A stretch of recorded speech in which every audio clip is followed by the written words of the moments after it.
Good evening and welcome to the Planning Applications Committee meeting. I'm Councillor David O'Mahony and I'm Chair of this committee. We're expecting no fire drills tonight. With the alarm sounds, you'll be directed to the nearest exit by members of the staff. Do we have any apologies for absences? Thank you, Chair. Tonight we have apologies from Councillor Liz Noble, Councillor Kevin Thompson and Councillor Victoria Wheeler, and they will be subbed respectively by Councillor Ying Tong Perrott, Councillor John Skipper and Councillor Pat Tedder. Thank you. Members of the committee, are you happy for me to approve the minutes of the committee meeting of the 19th of June? Agreed? Thank you.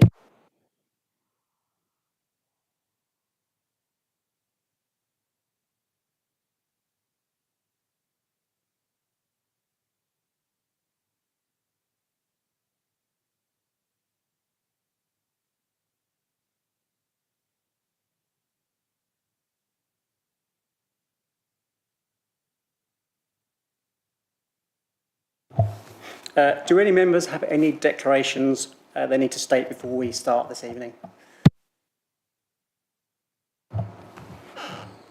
Please. Yes, Mr. Chairman. Item 7, having discussed my connection with Matthews Corner Garage, it's been decided that I should leave the chamber. Noted. Thank you. Councillor Whitcroft.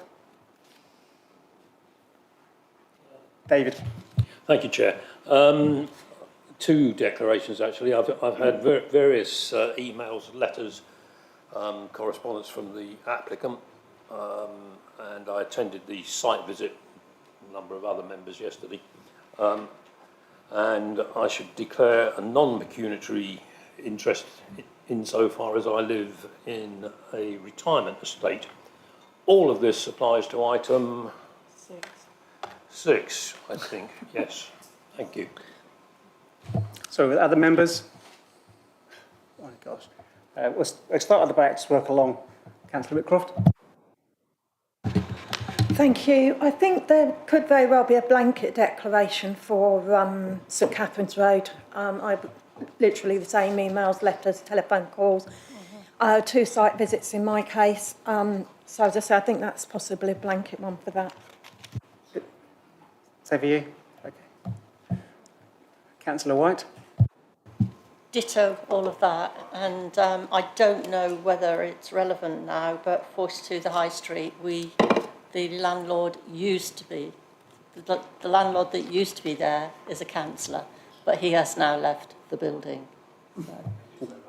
And ditto that, right. Do you have anything additional to add? Yeah, that's.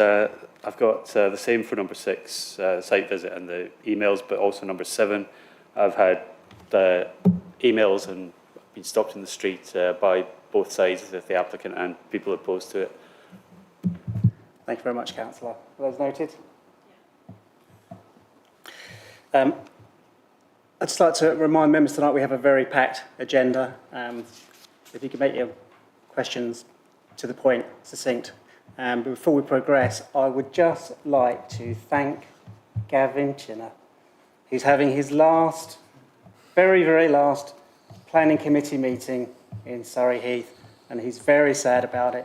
But I'd like to thank him for all of his hard work and putting up with us, really.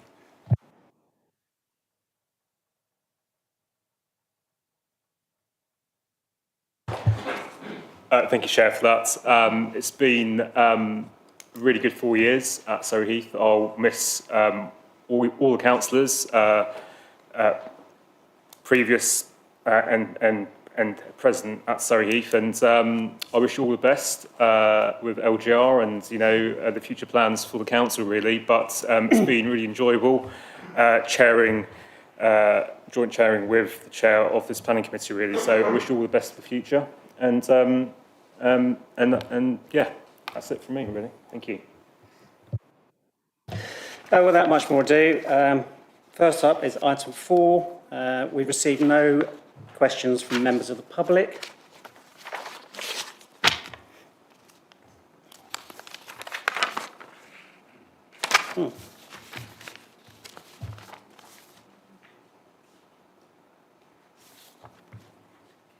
Sorry. Oh, no.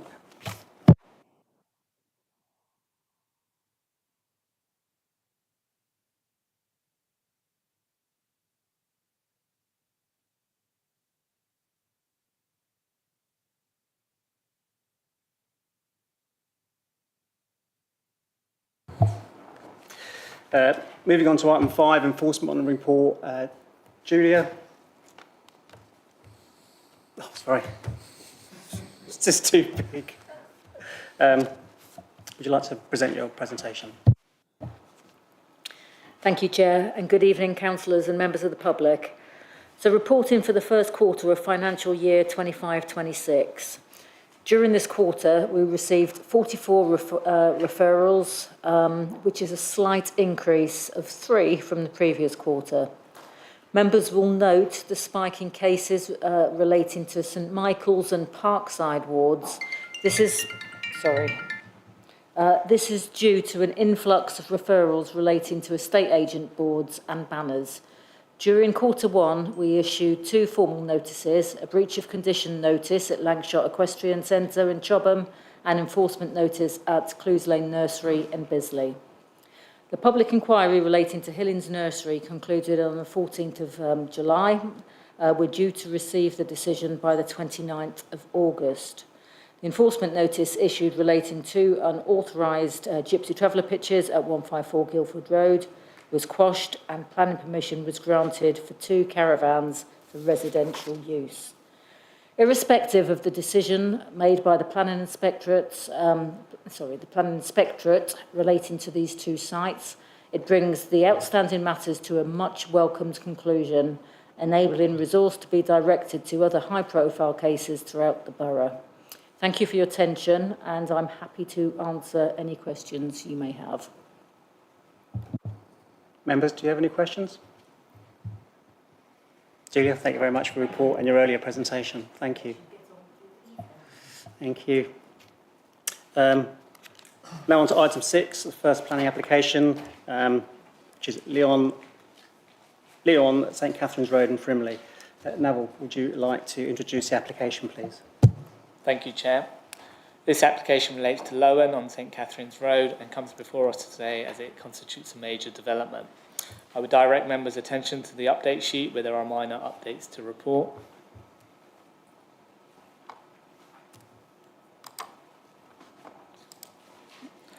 The application site occupies a plateau position just north of the settlement boundary of Frimley and Camberley and is designated as countryside beyond the Greenbelt. Access is via a private track road from St Catherine's Road, which currently serves 3 dwellings. The site carries no other designations, is not subject to a tree preservation order, and lies within a flood zone 1. The site contains an existing family dwelling with various associated outbuildings surrounded by formal landscaping before being enclosed by the woodland. There are no public vantage points of the site, nor any notable views from neighbouring properties. The St Catherine's Sang, highlighted in yellow at the top corner of the map, is sited close to the site entrance. As shown, neighbouring properties are positioned away from the application site with intervening woodland providing separation. These images show the existing site access from St Catherine's Road, where there is a give-way point when travelling south towards Lake Road. These views show the existing private track road serving the current properties. As demonstrated, this is a made road suitable for vehicle movement, whilst the gradient is also appropriate for walking. Here we see Lowen House, the main dwelling. The property benefits from numerous ancillary outbuildings and a large formalised landscape garden. This shows the proposed site plan. The proposal would result in some tree loss. However, these would predominantly be Category C or lower category trees, considered to be of a low quality. The development would remain contained within the wider woodland, with the proposal also delivering overall woodland enhancement through the planting of approximately 400 trees across the red and blue line boundary. This would increase diversity and the overall ecological value of the site, whilst providing immediate, medium and long-term benefits to the site. The development adopts a biophilic approach, connecting people with nature, and the landscaping proposals, including the woodland management, form an integral part of this concept.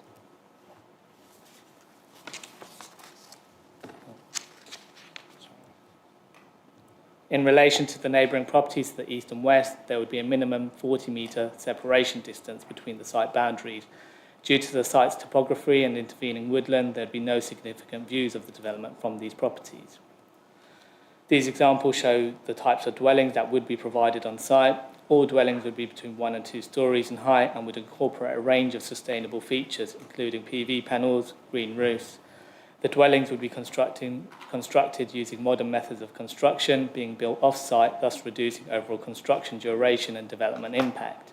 Each would benefit from private gardens and sufficient internal space for all typical amenities. Lowen House, the existing main dwelling, would be retained and extended at ground floor level. The extensions would be proportional to the main building. The building would be converted to a community hub, hosting various facilities associated with the development, including a restaurant, dining facilities, laundry room, kitchen, office and meeting space, therapy and treatment rooms, and a gym. These facilities would be available to the wider public. These sections through the site illustrate the low scale of the development in terms of height, with low ridge heights throughout. The dwelling design, incorporating low eaves heights and dark timber materials, further reduces the perceived visual impact. The sections also demonstrate how the development would sit holistically within the existing and proposed landscaping. These indicative CGI images of the development help demonstrate the high quality envisaged for the scheme. These images further confirm the development's appropriately modest scale in relation to the woodland setting. The application was subject to a Stage 1 road safety audit, which provides an independent assessment of the highway in relation to the development. The purpose is to highlight any potential concerns that can be addressed through the development proposals. In this case, only a single issue was identified relating to the queuing at the access give-way area. To address this, the access would be resurfaced with widened surface area, clear road markings, including a keep clear area, improved visibility, and an enhanced crossing facility would be installed. This allows safe two-way movements into the site. Alternative site access was explored, but considered unfeasible due to the topography and gradient, and would likely have resulted in a significantly greater tree loss. The proposed access track would be widened to a minimum of 4.1 metres width, allowing safe passing of 2 vehicles, whilst numerous passing places would be installed, widening to 5.5 metres to accommodate passing of any larger vehicles. Additionally, a 1.8 metre footway would be installed on the access track connecting to St Catherine's Road for safe pedestrian and mobility scooter operation. To recap, the proposal comprises 49 extra care units made up of 44 two-bedroom units and 5 three-bedroom units. The application would be subject to a Section 106 agreement, ensuring the development operates as a C2 use class, ensuring the age restrictions, healthcare assessment, minimum level of care and other requirements are all secured. The development is designed to be highly energy efficient while utilising efficient construction practices and being truly adaptable to residents' care needs, having adaptable internal layouts and utilising high-tech solutions to provide high-quality care for residents. The site is allocated within our draft local plan process for 60 units, which is more than the 49 units proposed today. As an allocated site, it was assessed as part of the Surrey Heath Sustainability Appraisal, performing well against the sustainability criteria, whilst there were no objections to the site's allocation. As part of the emerging local plan, there are no specific accessibility or highway-related requirements for this development to follow. The site also forms part of the Council's 5-year housing land supply, which members will know we cannot currently demonstrate, as well as contributing to our significant level of need for this type of care development as set out in the report. The site is considered sustainably located, being a 10-minute walk to the nearest convenience store and pharmacy, whilst all other amenities are located within a 1-mile radius via made footpaths. The site would also benefit from various on-site facilities. Over the most recent 5-year data period, there have only been 2 highway incidents recorded within the locality, supporting the Stage 1 road safety audit conclusions that there are no major highway safety concerns in this location. The proposed development provides 1 vehicle space per unit, together with 24 spaces for visitors and 10 for staff and servicing. This is in addition to cycle parking and EV charging points in line with Surrey County guidance. Access is also provided to a village transport service, which would reduce the need for individual travel whilst mobility scooters would also be made available for residents, which forms part of the baseline care package.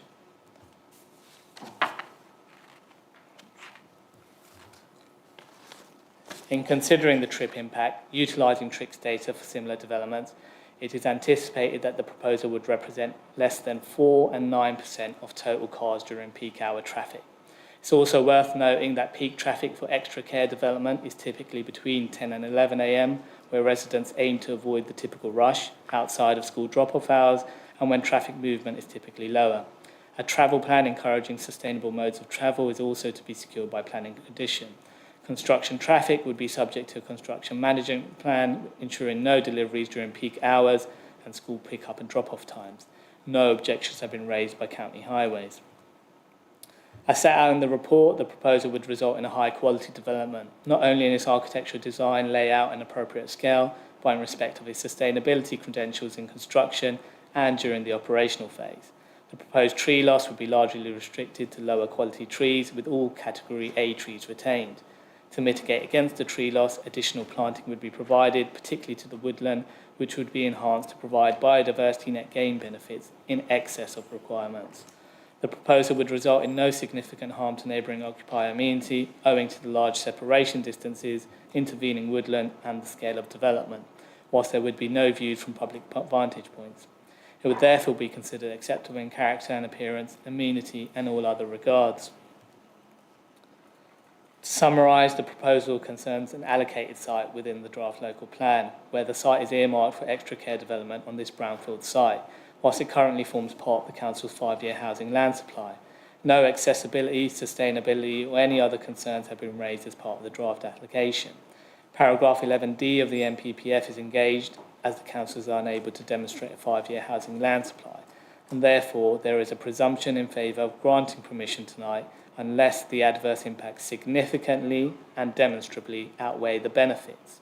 In this case, the benefits relate to the widely recognised social and economic benefits regarding reduced pressures on the NHS, the freeing up of the housing stock, use of a brownfield land, the contribution towards our overall housing need, and in particular our significant outstanding extra care need, whilst providing excess biodiversity net gain benefits. No objections have been raised by statutory consultees, while no significant harm has been identified. The proposal is recommended for a grant of permission subject to Section 106, securing the eligibility criteria and provisions of the extra care use, including the use of the village transport service, financial contribution towards SAM, travel plan auditing and habitat management plan monitoring, as well as the biodiversity net gain. Thank you, Chair. Happy to take any questions. Thank you, Neville. We have several public speakers on this application this evening. I would like to call up David Dixon, our first speaker.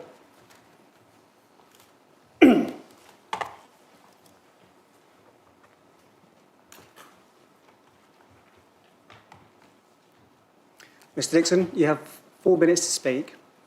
You can start that whenever you're ready. The Democratic Services will time it and they'll inform you when you have 1 minute left. Okay, that's fine. And you just press the button at the bottom so the red light comes on. Right. My objections are based on accessibility of the site and traffic movements in and out.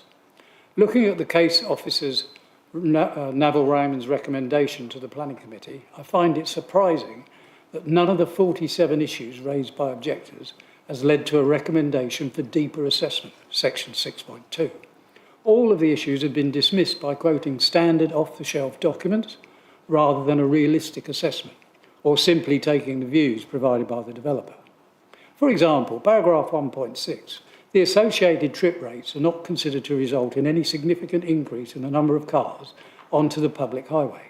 I also find the projection of vehicle movements, paragraph 4.19, which was just shown, surprisingly low given the number of staff that are likely to be needed to deliver the array of medical services, wellbeing services, domestic services, personal services, restaurant and gym service, and the on-site and off-site activities envisaged for 49 properties and residents, along with services of maintenance, management, gardening, cleaning, etc., and the traffic movements as a result of the public who can use the on-site facilities, for example, the restaurant and gym.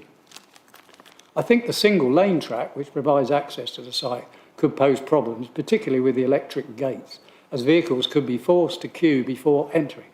And considering the shortness of the space in front of the gates, the queue is likely to spill over onto St Catherine's Road. Large construction vehicles, particularly articulated ones, for example, those carrying the 205 trees that are being cut down, will have problems with any queue forming between St Catherine's Road and the gates. The steepness of the track is likely to be an issue for many of the residents, particularly those that have walking difficulties or heart problems, or are pushing a wheelchair up that slope. And most daily staff are likely to drive up rather than walk up, even if they are local. Overall, I think two changes would make the site more usable. Firstly, the site would benefit from a properly constructed two-way entrance, similar to that for the Cedar Lodge and Holly Lodge care homes further down St Catherine's Road. Putting this before the 20-mile-an-hour one-way section would avoid large construction vehicles causing problems trying to make their way through it, and avoid them coming into contact with a large number of school children that walk between the Balmoral estate and their local schools every morning from 8 a.m. and return every afternoon from 3 p.m. Secondly, the housing, if you had a look at the diagram, the housing at the left corner could be spread down towards the entrance to make the site more accessible, particularly for the more infirm residents and wheelchair users, and to encourage people accessing the site to do so on foot rather than using their cars. This will be in line with the Surrey County Council signs at the Frimley Green end of St Catherine's Road, with children imploring people to use your feet, not your car, when using St Catherine's Road.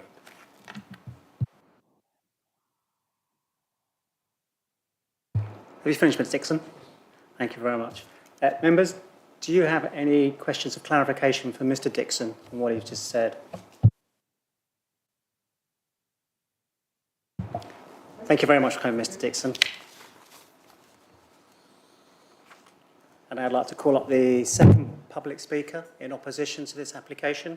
Can I ask for Richard Nussey?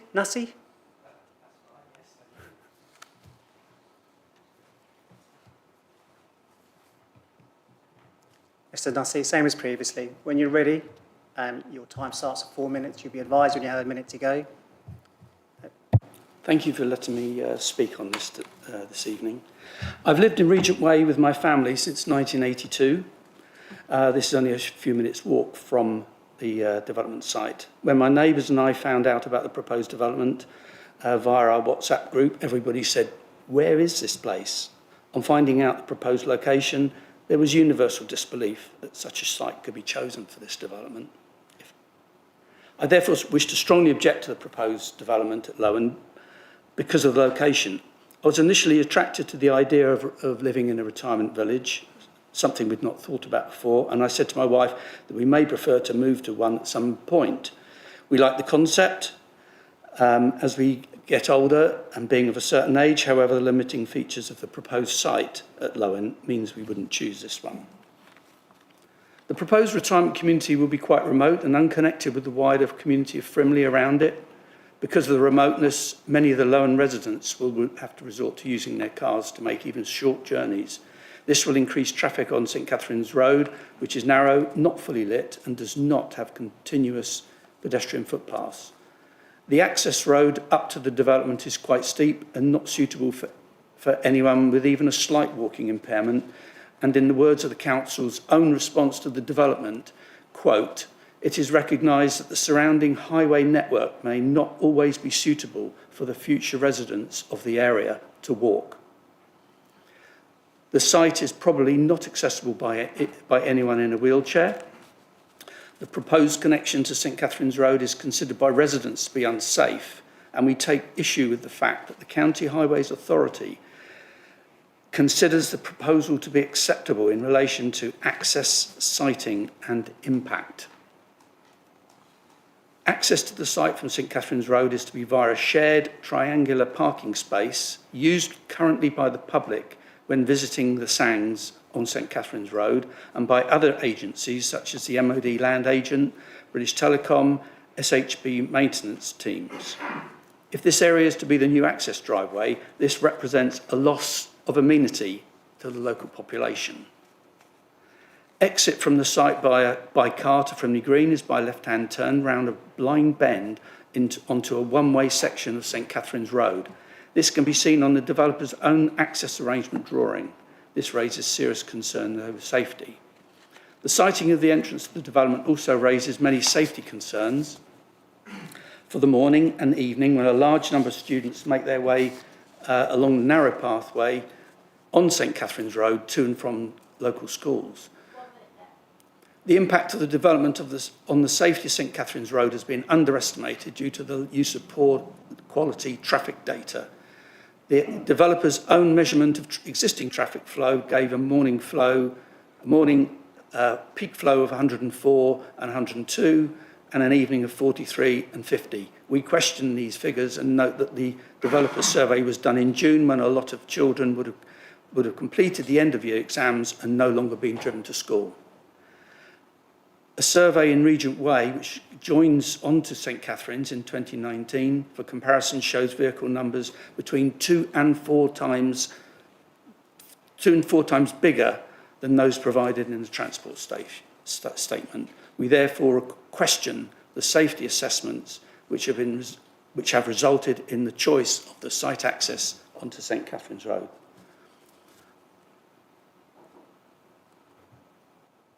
And I'll finish there. Thank you, Mr. Nussey. Is it Nussey or Lucy? Nussey, yes. Nussey. Members, do you have any questions or points of clarification for the speaker? Thank you, Mr. Nussey. You may return to your seat. The next speaker is for the application. Andreas Paynes of Meeting Place.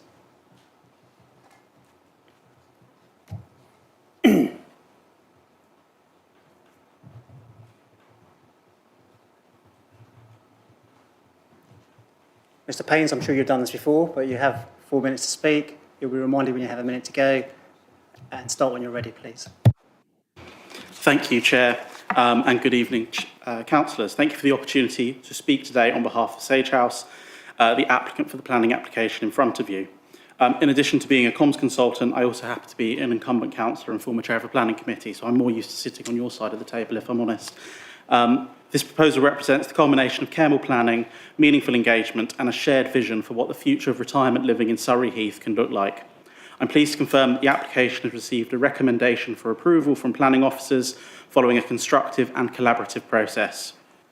This site should come as no surprise to committee members, as the site was first put to the council via a site allocation meeting in 2022. It's been identified in the 5-year housing supply and SLAA as far back as 2022 also, specifically for specialist older person housing. It then went through the local plan process, which involved various consultations and was identified as a draft allocation between the draft local plan and the pre-submission local plan in 2024. During the Reg 19 consultation process, we also understand there were no objections to the draft allocation. On these proposals specifically, we have engaged with local residents, councillors and officers through the pre-application and application process.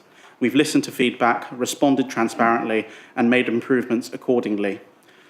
The result is a scheme that not only meets policy requirements but exceeds expectations in many respects. And can I take this opportunity to thank all those councillors that have engaged on this site, as your input has helped influence some of these outcomes.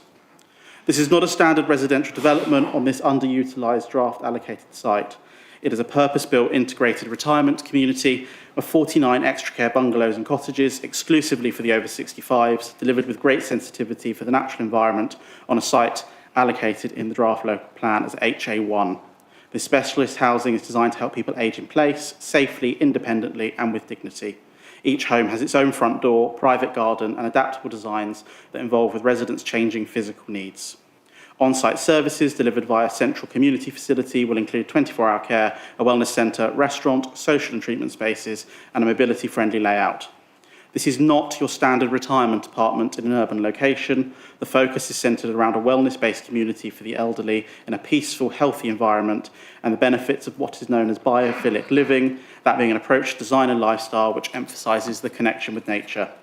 We're deeply proud of our ecological approach. Every category A or high-value tree is retained. Our woodland management strategy will see more than 400 trees replanted, transforming the site into a resilient mixed native woodland over time. Biodiversity will improve by 16%, significantly above national requirements.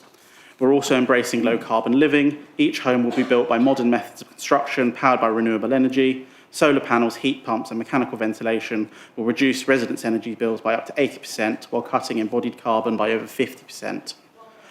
Thank you. We understand there is concern from the committee and local residents about road safety and congestion. That's why we've worked closely with Surrey Highways Authority, who have raised no objection to the scheme. An independent Stage 1 road safety audit confirms that safe access will be provided for all users with visibility displays to the correct design standards, widened private roads and a dedicated footway with safe controlled crossing point on St Catherine's Road. Importantly, this integrated retirement community will only generate a third of the vehicular traffic of a typical housing scheme, with traffic on St Catherine's Road only projected to increase by 4% in the morning and 9% in the evening peak travel windows, so as not to affect the local school drop-off and pick-up traffic. In addition, an electric minibus and second-generation electric mobility scooters will serve the site, helping to reduce car dependency and support sustainable travel for residents and staff. Chairs, councillors, this is a policy-compliant, community-minded, environmentally responsible scheme that helps address one of the borough's most urgent needs, specialist housing for older people. That's time. We respectfully ask for your support. Thank you, Mr Payne. Members, do you have any questions of Mr Payne for clarification on what's been said? Councillor Garrett. Thank you. Thank you for your talk. Just a quick question, really. We've sat in this chamber on a number of occasions listening to various plans for various retirement sites, etc. I noticed that the age limit is 65 plus on this. We've had similar applications come, and then 12 months, 18 months down the line, the applicant comes back and says, we need to reduce the age to 55, for instance, which then completely throws all the trip data because these people will be using their cars. So what guarantees have we got that this is going to stay at 65 and not suddenly be reduced? Chair, if I may, and I believe it's been agreed with Democratic Service officers as well, we do have 2 members of the project team that are also on hand to answer questions. Should that be helpful, all I can say is that I know that the Sage House, the people behind this application are 100% committed to what is going on here and the promises that they've made in this application. I, for one, personally don't see that there'll be any problem with people, should you approve tonight, wanting to use this site for the criteria that they have set out. I mean, I look at my own grandparents and I would love to have them in something like this rather than where they are. So that was how I would answer that. As I say, Mayor, it's a question to ask during the debate of the officers as well. Do it then. I take everything you've said, but the last applicant said exactly the same thing. I'm sure they would, and I suppose whatever I can say is perhaps not going to convince you if you've had concerns and problems in the past. All I can say is Sage House are an incredibly responsible developer. I mean, their commitment towards their environmental and stuff concerns should alleviate some of those concerns. As I said in my speech, this is not your standard retirement community. This is a really bespoke, lovely thing that will benefit the local area significantly. Councillor Whitcroft. David Whitcroft. Thank you, Chair. I'm not sure you're going to be... Could we just clarify the situation? Is this public speaker the only one speaking on behalf of the applicant, or are others speaking? Sorry, can you repeat that question? Are there any other people speaking on behalf of the applicant apart from Mr Payne? No, not that I have listed. Fine, thank you. Can you explain, therefore, how Sage House are going to make this site, which, as we've heard and as we've seen for ourselves, in fact, it's located at the top of a very steep hill, long steep hill, and it's some way away from local off-site amenities.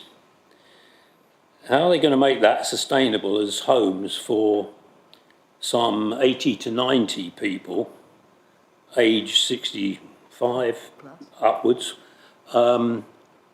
sustainable? Thank you, Councillor, for your question. Chair, I'm not sure if it would be appropriate here to ask the highways consultant that is part of the team here to help answer that question. I don't know. I believe that was agreed prior to with Democratic Services, because I'd want to be able to give councillors the best answer possible. And obviously, I'm not a technical transport expert. If that is okay with you. That'll be fine, but I'd like to move it on to the debate part of the discussion. We still have one more, possibly two more speakers to go. Would you be okay with that, Councillor? Sorry, you'd like to move it on to what? I'd like to move the answer. The point at the moment is to ask for clarification on what the speaker has said. So what you're asking, the question you're asking is not a clarification on what he said. It's a more general question which we could have in the debate.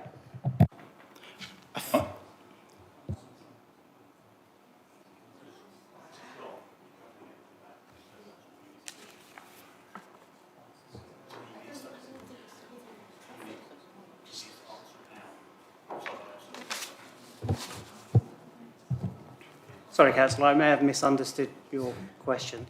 Mr. Payne, could you ask your specialist to answer that question? Martin, if you wanted to come up and help. Yeah.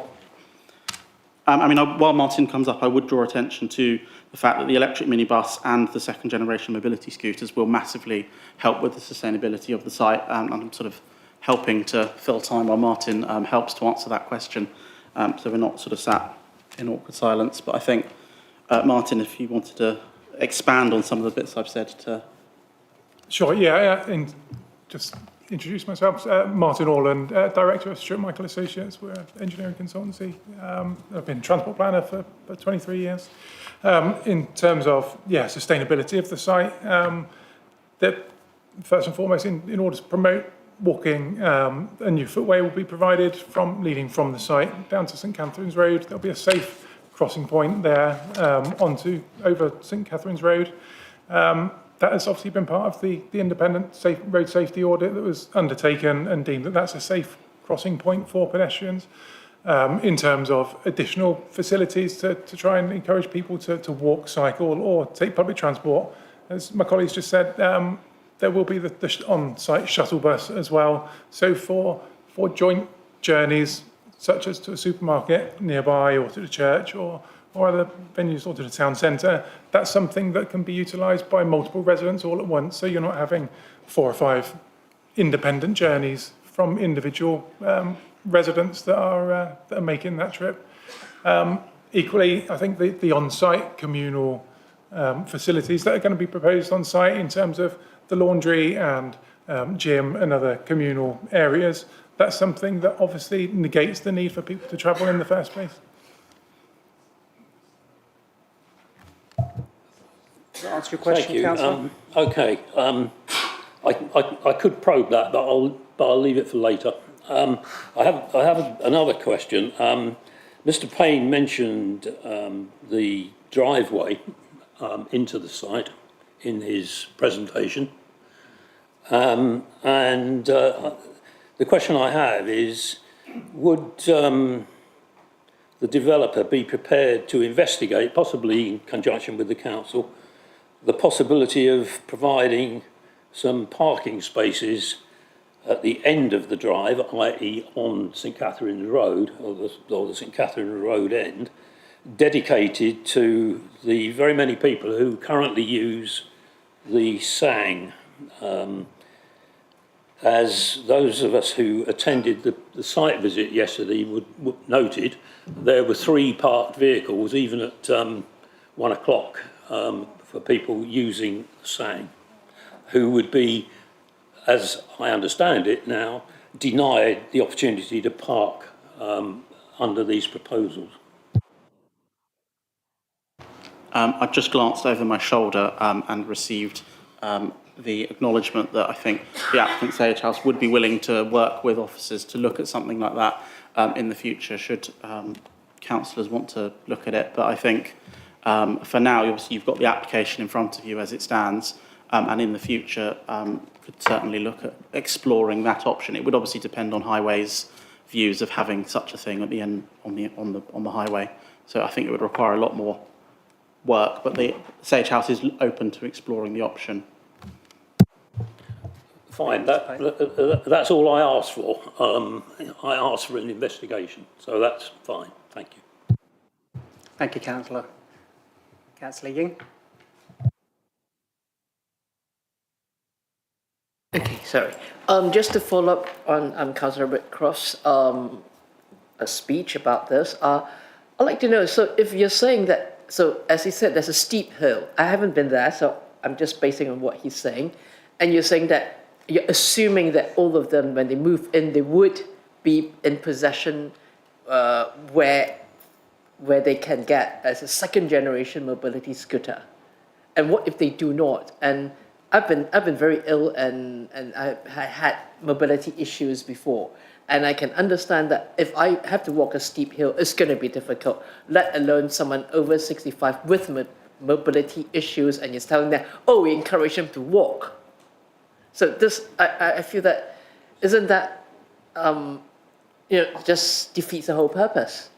And you're binding them to using the facilities inside. Thank you. Thank you for the question. I think it's important to clarify this is a fleet of scooters that is available to all the residents. So it's on site already. They don't need to own it. It's a fleet that they can use for their own. So let's say someone has some mobility issues, maybe post-surgery or something, there is a scooter that they can use until they're ready to go. They can use the gym to physio and then back to walking strength again. Councillor White. I attended the site visit yesterday, and I was, it's only the second time I've actually driven down St Catherine's Road in 23 years, to be honest. And the last time I went down there was at night, and it was pretty scary at the best of times. But that's not my question, though. The question is, how many other projects like this have you completed? And are they as remote as this one? Because I would say I was shocked as to how remote this site was. Sorry, just bear with me 1 second, Councillor.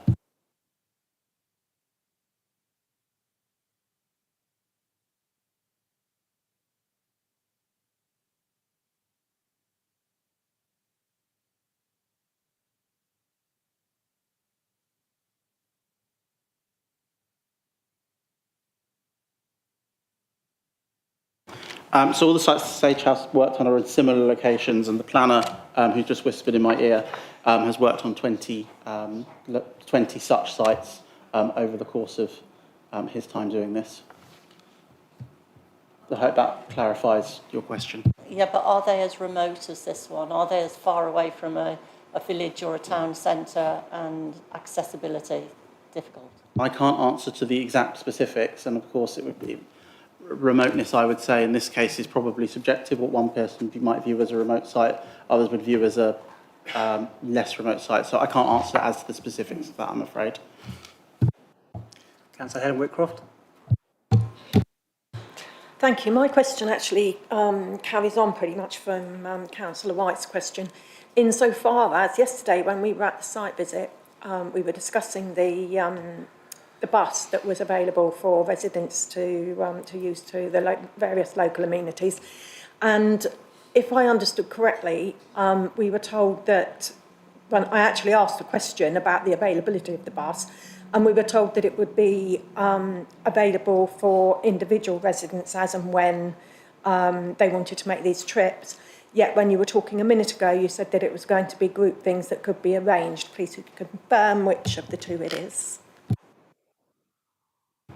Sure, yeah, I think it applies to both situations. If you have a group of residents from multiple dwellings that are going to a certain location, that's part of an operational management plan that the end user would be using. And if they know that, okay, there's 4 or 5 residents are clearly going to talk to each other if they're all going to the supermarket, that would be something that would be coordinated with multiple residents in that particular journey. Likewise, if there's a particular resident that needs a doctor's appointment or needs to go to the hospital, then that would be potentially an individual journey just for that particular resident. So I think it both would apply. Thank you. Members, do you have any other questions? Mr. Payne, thank you very much. You can return to your seat.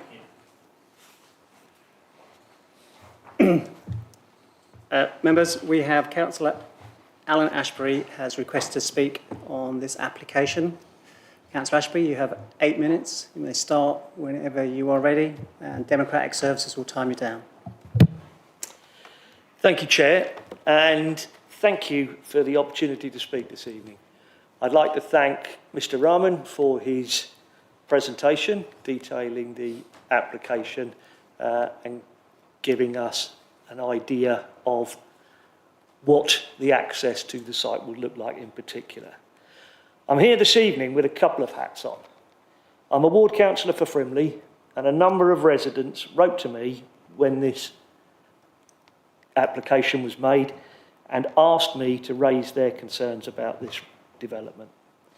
I'm also a resident of the area who understands and in many ways suffers the lived reality of those residents. What we see from our front room windows rather than what the TRICS database tells us is happening on our estate. Whilst there are a number of merits to the proposed development, in my opinion, there is a fundamental flaw in the assessment carried out by the Highways Authority. The access to this site is wholly inadequate, in my opinion, and I would call upon the committee to consider rejecting the application pending a total rethink of the access or implementing a condition that the access to the site be moved to a location where pedestrian danger will not be increased.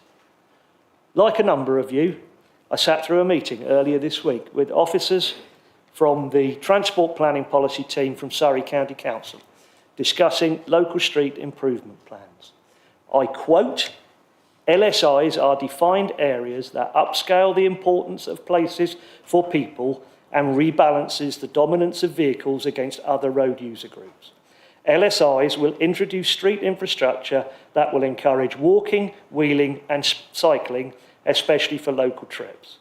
LSIs are a key programme area underpinned by Surrey County Council's LTP4 Local Transport Plan, Planning for Place policy.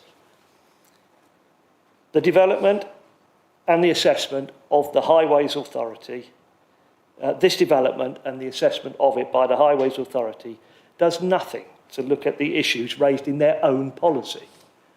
What is the point of a policy if it is going to be ignored? The area of the housing estate, comprising Tomlins Avenue, Alphington Avenue, Regent Way, and all the roads and small cul-de-sacs running off it, has become the de facto bypass route for traffic wishing to avoid the carnage at the Frimley Park Hospital roundabout. And with all of us using GPS to find the quickest route, delivery drivers, whether they be supermarket or online shopping, are all being diverted through the estate in order to meet their very tight schedules. Those of us who lived there last weekend with the M3 shut will have experienced the sheer number of bemused motorists in the area blindly following their sat-navs. Every new development in the area, Kiva Drive with 60 homes, Lindenhurst in Deepcut with 1,200 homes, the former Mighty site in Frimley Green with 160 homes, Water's Edge in Mitchett, 248 homes, and the former Siemens Square just around the corner of 170 homes. Everyone has elicited the same response on our area from the Highways Agency, that there is no adverse impact on the road network. With this development, that gives a total of 1,887 new homes in this area, with no need, according to Highways, to improve our road infrastructure. I believe that this is contrary to the policy IN2 in the current emerging local plan, which states at point 2 that new development will be required to provide and/or fund the provision of suitable access and transport infrastructure and services that are necessary to make it acceptable, including the mitigation of otherwise unacceptable impacts on highway safety and/or any severe residual cumulative impacts on the road network. The other consideration on road safety that I don't believe has been fully explored is the impact on the number of school children who walk down this very narrow access road. It is acknowledged in the report that the current footpath provision on St Catherine's Road does not meet current guidelines at 1.1 metres wide, and good luck getting a phase 1, phase 2 or even phase 3 mobility scooter down that footpath. And yet there are no proposals to retrofit this footpath to modern day standards. despite the hundreds of children using this route every day to access 4 schools in this area: Tomlinscote, Ravenscote, St Augustine's and The Grove. I've been running a petition on the Surrey County Council website calling for traffic calming in this area to be considered in order to prevent accidents. Parents who do not feel that their children are safe walking to school are already taking matters into their own hands, and out come the cars, leading to more congestion on local roads. On an estate with around 450 homes, 124 people have taken the time and the trouble to register with the Surrey County Council website and sign the petition to ask for something to be done. Now that, for those who have done it, is not 2 clicks like a survey monkey. You have to register your email. It is a bit of a problem, a bit of a challenge to do, and yet almost a quarter of the people who live on the estate have taken the time to do that. Looking at the site entrance from St Catherine's Road, on the left, on the screen at the moment, we can see the SANG, implemented when the Kiva Drive development was built. Outside of the access gate, currently it's already been mentioned, there's a piece of land which is used as parking for residents wishing to enjoy the SANG, which I am actually led to believe is owned and managed by Surrey Heath Borough Council. Under the proposal, the current area will become the wider driveway, leading to a loss of these parking spaces. I see no mitigation in the plan to resite these spaces, which will result in people wishing to enjoy the SANG continuing to either park in the entrance anyway or park on residential roads. Similarly, the Surrey Heath Borough Council contractors who empty the bins on the SANG park their vans there. No idea where they're going to park when carrying out their duties if we lose the parking spaces. I guess they'll just have to block St Catherine's Road. Looking at the sustainability of the proposal, if I were a committee member, I would be interested in the percentage of residents in these types of developments who bring their car with them. I'm guessing it's fairly high, in that this development has requested 1 parking space per home, which, with the staff and visitors, again, in my opinion, makes a mockery of the data presented from Triggs. The development will result in a development of a completely separate, let's say compound rather than using other words, that will not integrate into the wider community of Frimley. Those residents without cars will be simply trapped, having to run the gauntlets of steep hills and a very narrow footpath if they wish to walk anywhere. The nearest doctor's surgeries, which I believe are already oversubscribed, are in Wharf Road, Frimley Green, or Station Road, Frimley. Chair, that's 8 minutes. Can I just wrap up, if I may? I'll cut out what I was going to say. There are positive aspects to this application. However, I have some grave misgivings. Creating a compound on the edge of a community where residents do not integrate does not contribute to community cohesion. Without a car, the residents of the new development will be confined to the compound. The access to the site is totally unsuitable, coming off a single track road that is used by hundreds of school children every day. I am aware that the increased traffic in this area from recent developments, many of which are still to be completed, cannot be laid at the door of this development. But this is potentially the straw that breaks the camel's back. Elderly or less able people, coupled with school children, on a very narrow road, on a rat run that is only going to get busier and busier, is a recipe for disaster.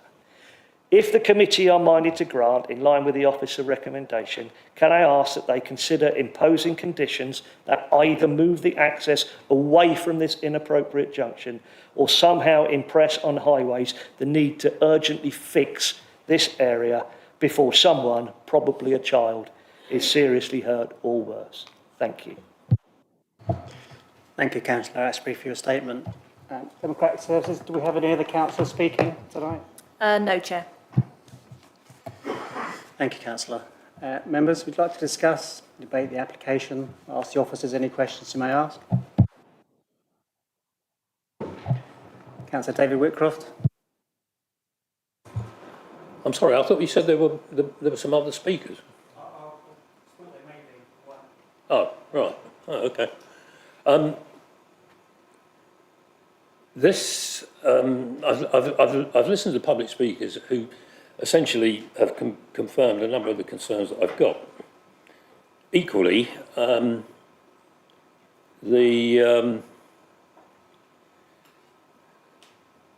the fact that we don't have highways engineers here to discuss the very important points which all the public speakers, with the exception of the applicant, obviously, have raised.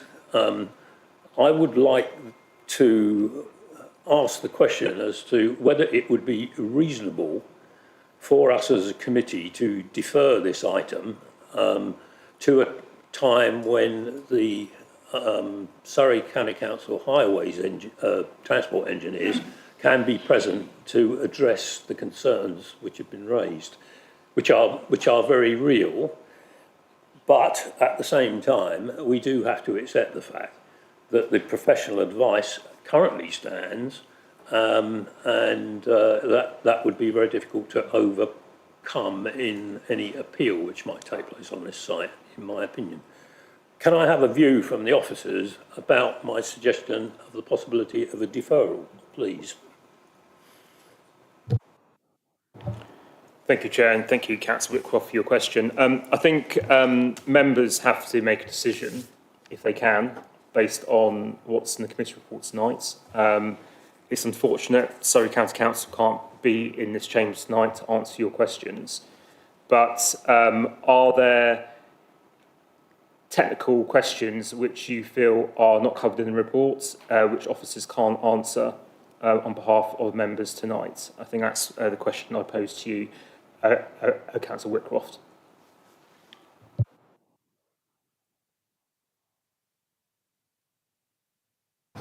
Bear with me a second, please.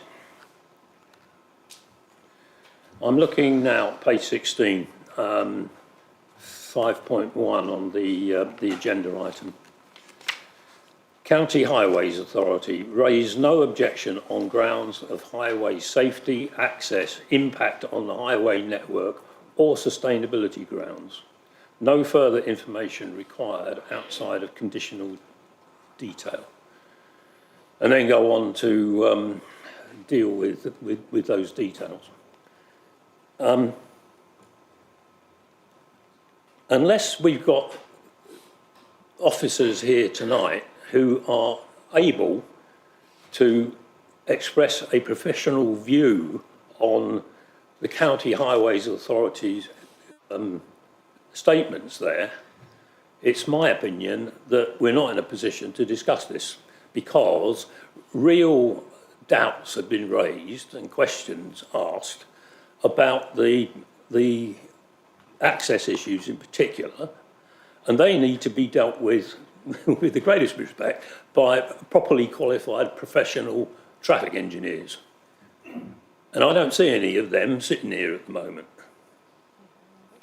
So, well, okay, let me go one step further then. I am minded to propose a deferral, and I think I could probably raise a seconder for that proposal. On the other hand, if there's good professional reasons as to why that shouldn't happen, then I'm prepared to listen to them. I suppose on that point, we are obviously guided by the technical information in the report. I'm going to come back to your point in regards to the safety and access of the site. Obviously, the presentation, the report has highlighted a safety audit has been done, and that highlights that the road network is acceptable. But if you want to delve deeper into that process and ask a specialist, then obviously we're not highways engineers as such, we're planners in terms of giving advice which is not on the technical questions that you may have, and that would be down to the committee to decide if they want to defer it on that ground. I just want to highlight though to members that this application, not this application, but the site allocation has gone through a vigorous process in terms of the assessment, as you know, as part of the local plan in terms of the draft local plan, which members did vote on in terms of the pre-submission plan to the Secretary of State for consideration. And all these matters were considered as part of the site allocation, and a lot of assessment had taken place as part of that process as well. So we've gone through a robust mechanism to actually support the allocation in the current local plan.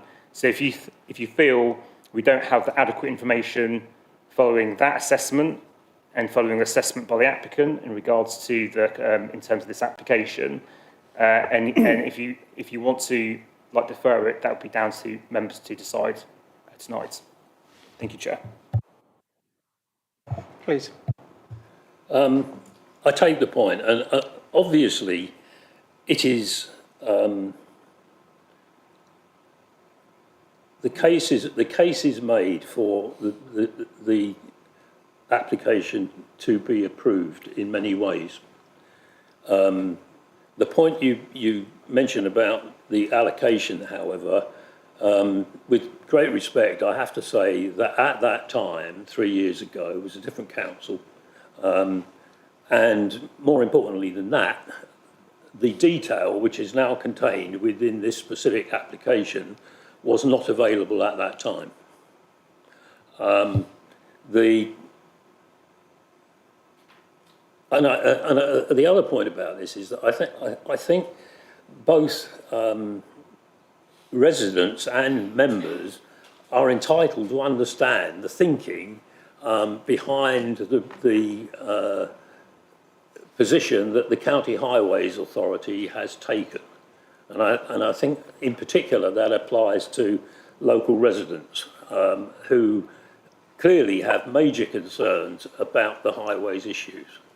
And I believe that for the sake of a month or two deferral to hear what those highways engineers have to say, I think that's perfectly valid. Otherwise, we're going to be in a position of forcing this through without having that detailed understanding of where they're coming from. And with that in mind, and taking note of the comments you've made, I'd like to propose that this item be deferred so that the Highways Authority can send representatives to the next meeting so that they can explain this position in full. And hopefully I might have a seconder for that. Can I just come back in, Chair, just for clarity, just to clarify a point? This plan was voted by the council only last year by the current administration in terms of the current councillors, and the data is very current in terms of March 2024. I'm looking at the current documents online, which were made available to all members before the full council meeting. I think I need to make that very clear. So that information was made available to you.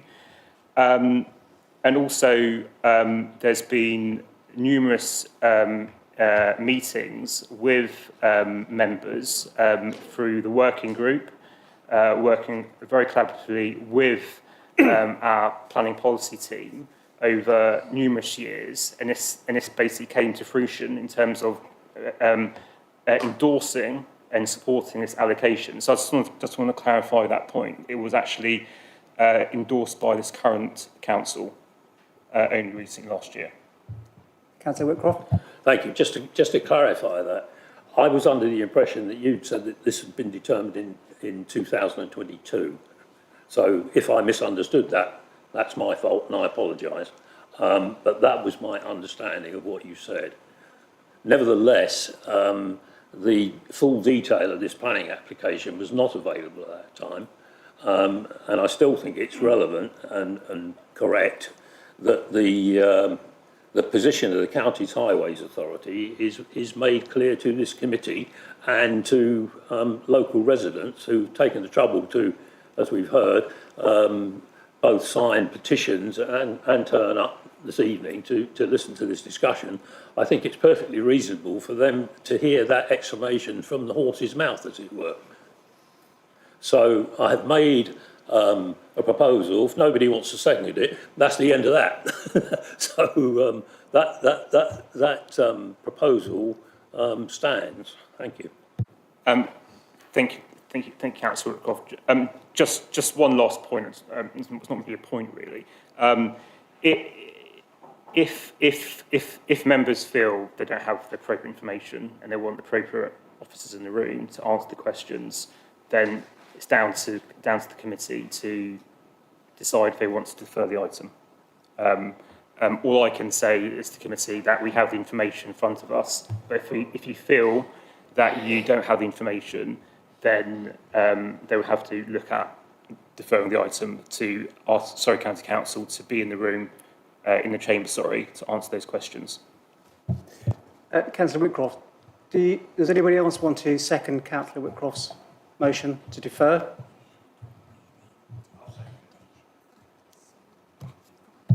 Just give me a moment to check with Democratic Services.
Members, thank you for your time.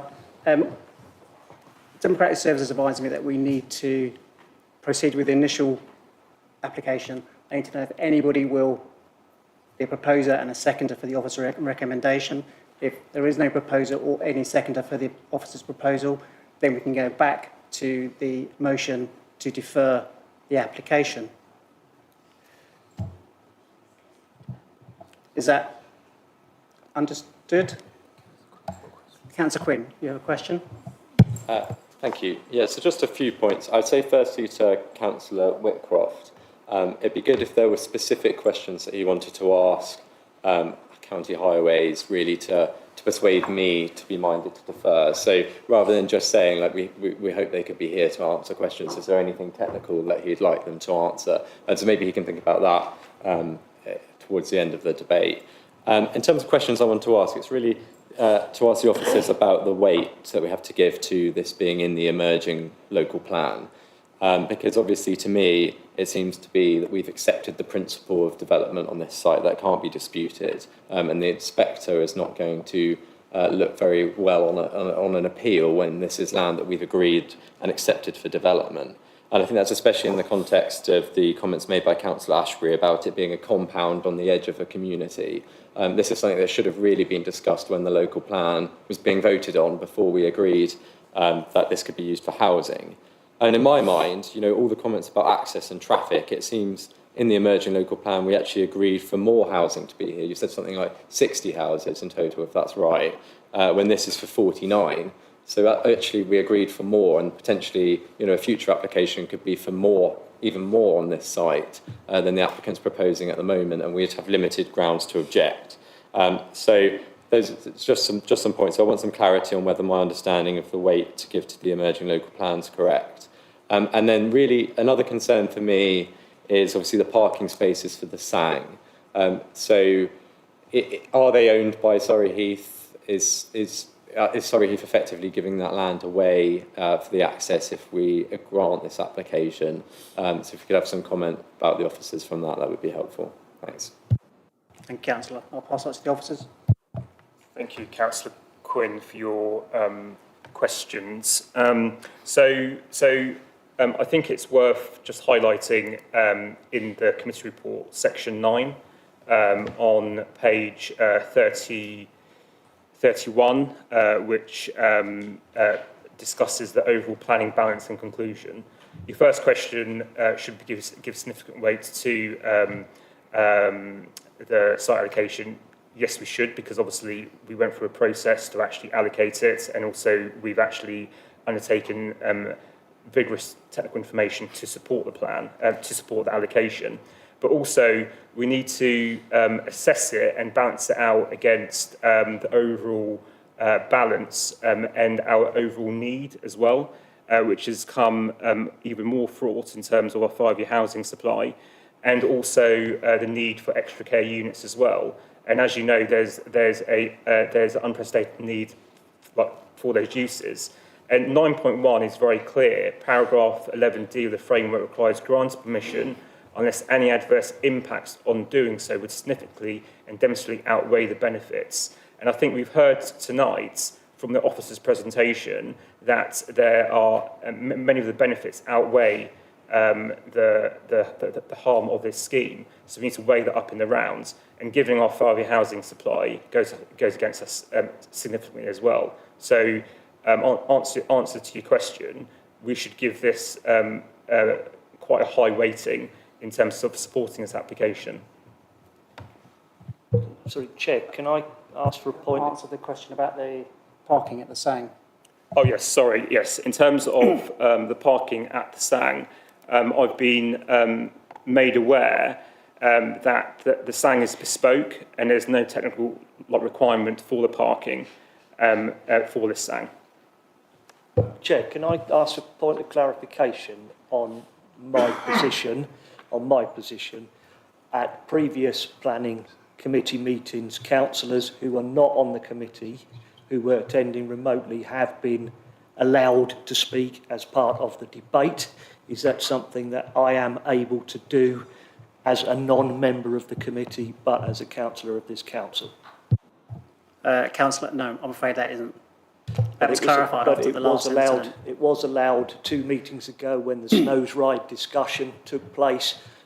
2 councillors who were not on the committee were both allowed to speak at length on that application. And that was a mistake. That was clarified with the monitoring officer and with Democratic Services. Thank you, Chair.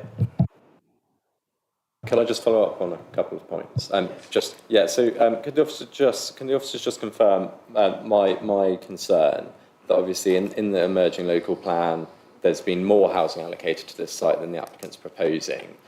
So if we don't approve this, they could obviously come back with even more, and then the concerns about traffic and everything would be exacerbated. And I'm still not clear exactly on the parking spaces situation. So is that land that's owned by Surrey Heath that we're getting no compensation for in terms of now it becoming access to the site? If we could have a greater clarity about what's happening with that, that would be helpful. So just to come back on the Surrey Heath land here situation, this strip here is essentially what is part of Surrey Heath, and the rest of the surfacing, where it's surfaced, would be part of the applicant's red line boundary. It's also important to note that the parking that's provided, that is found here for St Catherine Sang is ad hoc. It's not formalised, it's not meant to be used as parking space. This access for the Sang is meant to be for walkers only. So St Catherine Sang actually benefits from 2 already existing car parks elsewhere at other points of access. Councillor Garrett. As we're going into debate, I'm going to ask the question I was going to ask. For the first time, probably in a very long time in this chamber, I'm actually happy with the parking allocation for the actual site. The issue I have is based on the fact there are 88 parking spaces, which are staff, members of the public, visitors, etc. We are only expecting 36 trips a day, which is a question we would have asked Highways if they were here, because I would have asked that question, but I can't because they're not here. But I cannot believe that there are 88 spaces, which means they're allocated for 88 cars. There will only be 36 trips a day. So I'd really love to understand how that was going to be the case. So that isn't, sorry, was it 38 you said? It says 36 trips during the whole 36 day. over the peak hours, so when we look at 8 to 9, 10 to 11 and 7 to 6, that would be during those peak hours, that would be a total of that figure. I think it's always also important to recognise that I appreciate there have been some concerns about the TRIX data, but TRIX data is a national database which every development essentially uses, and these are real life examples. So when you input the data, you say, look, it's a similar location, similar scale, similar use, all these types of data come forward, and then it gives you the average from that. So that's where the TRIX data has come from. It's based on real life examples. And that accounts for the staff, that accounts for, this is the TRIX data derives from C2 extra care uses, so it accounts for all those other visits as well. This is the second application, I think, in the last 2 months where we've had a discussion about TRIX. It sounds like a black art to me, because you say this is real life data. The last application we discussed, I didn't believe it was real life data. Based on what we're hearing here, I don't believe it's real life data. So I know it's a logarithm based on figures, but I would love to have, and I know that's not going to happen quickly, I would love to have someone here from TRIX to actually explain this to me, because I understand, I totally understand what you're saying, because you're saying this is the information you're being given. Except you're saying it's real life data. We're talking about real life here. All we're getting here is algorithms telling if it's real. And I have a big issue with that, because we're told this, and we're told we have to hold a lot of weight in professional reports. And unfortunately, I don't believe the information that I'm being told. So just to clarify how TRIX data comes about is they take traffic surveys for existing developments and they use that data, extrapolate that, filter it down with certain characteristics, and that's how we come to the data that we do come to. Members, it's not the first application we've had. We've queried the data coming from Surrey Highways or TRIX itself. I'm not quite sure how far we get even if we brought them in, but if you wish to proceed, we can look at either getting a proposer and a seconder for the officer's recommendation, or we can revert back to Councillor David Whitcroft's motion for a deferment. How do you feel? Yay? Can I just, what you just said about getting them in, I think we are being asked now on a regular basis to rely on information which I'm speaking for myself, I don't know what other people think. Belays reality. We're talking about reality. And the last application that came, when we discussed it, and I got a load of grief online having that, I'm being told I have to believe it, and I don't believe it. So I want someone to come here and convince me that the data we're being told we have to rely on because it's a professional report is real, and why we need. So I really want them to come. Whether it will make a difference, at least we've had that conversation and we understand the report. Because we're being told by you, and I get it, that we have to believe it. And unfortunately, I don't believe it. I think it's also important, and this is somewhat of a side note, but when we look at paragraph 11D, the wording of it is not only looking at significantly, but also demonstrably.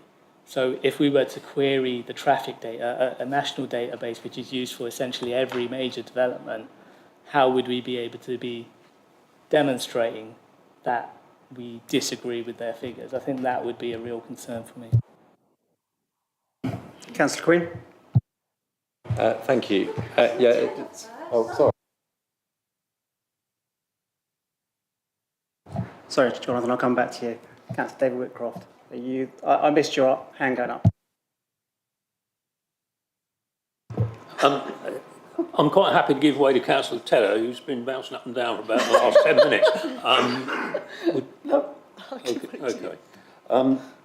I'd like to refer back to paragraph 9.1, which was mentioned earlier.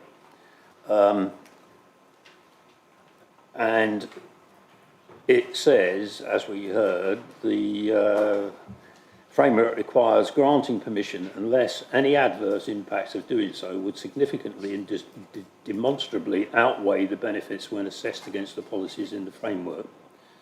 When this site was allocated as part of the emerging local plan, Was that full detail of that access mentioned at that time? That's question number one. Question number two is, was it mentioned at that time that there was going to be an electric gate across that driveway? In other words, was it mentioned that this was going to be a gated community? And I'd like to come back after I've heard the answers, if I may. I think just in terms of the gated aspect, I mean, we saw on site yesterday that there is an existing gate. I think given the nature of the use, C2, where we're talking about elderly residents, the gate aspect is simply a security provision for that purpose. With great respect, that's not the question I asked. I asked if members were made aware at that time that this was going to be a gated community in respect of that. And I also asked if this access, as laid out up there on that drawing, was mentioned at that time as well. It's a simple or two simple questions to which the answers are either yes or no. I've got the emerging plan document in front of me. In terms of the access, and responding to Councillor Quinn's earlier question about the number, it was for 60 units, and that's what HA 127 says. Secondly, it indicates that that access would be used. It doesn't indicate any other access. I can't answer the point in terms of the gated community, however. Right, so if I understand it correctly, the answer is either we don't know or no to those questions. Therefore, bearing in mind that the matter of significant and demonstrably adverse impacts has been raised this evening by a number of people, and those concerns are real, and I think everybody would agree they're valid. It once again places emphasis on the motion which I've moved and which has been seconded, because I don't really want to vote against. In fact, I do not wish to vote against this application tonight, because I'm not in a position to do that, because I don't have the proper understanding of the highways implications. And from what Councillor Garrett just said, he doesn't either.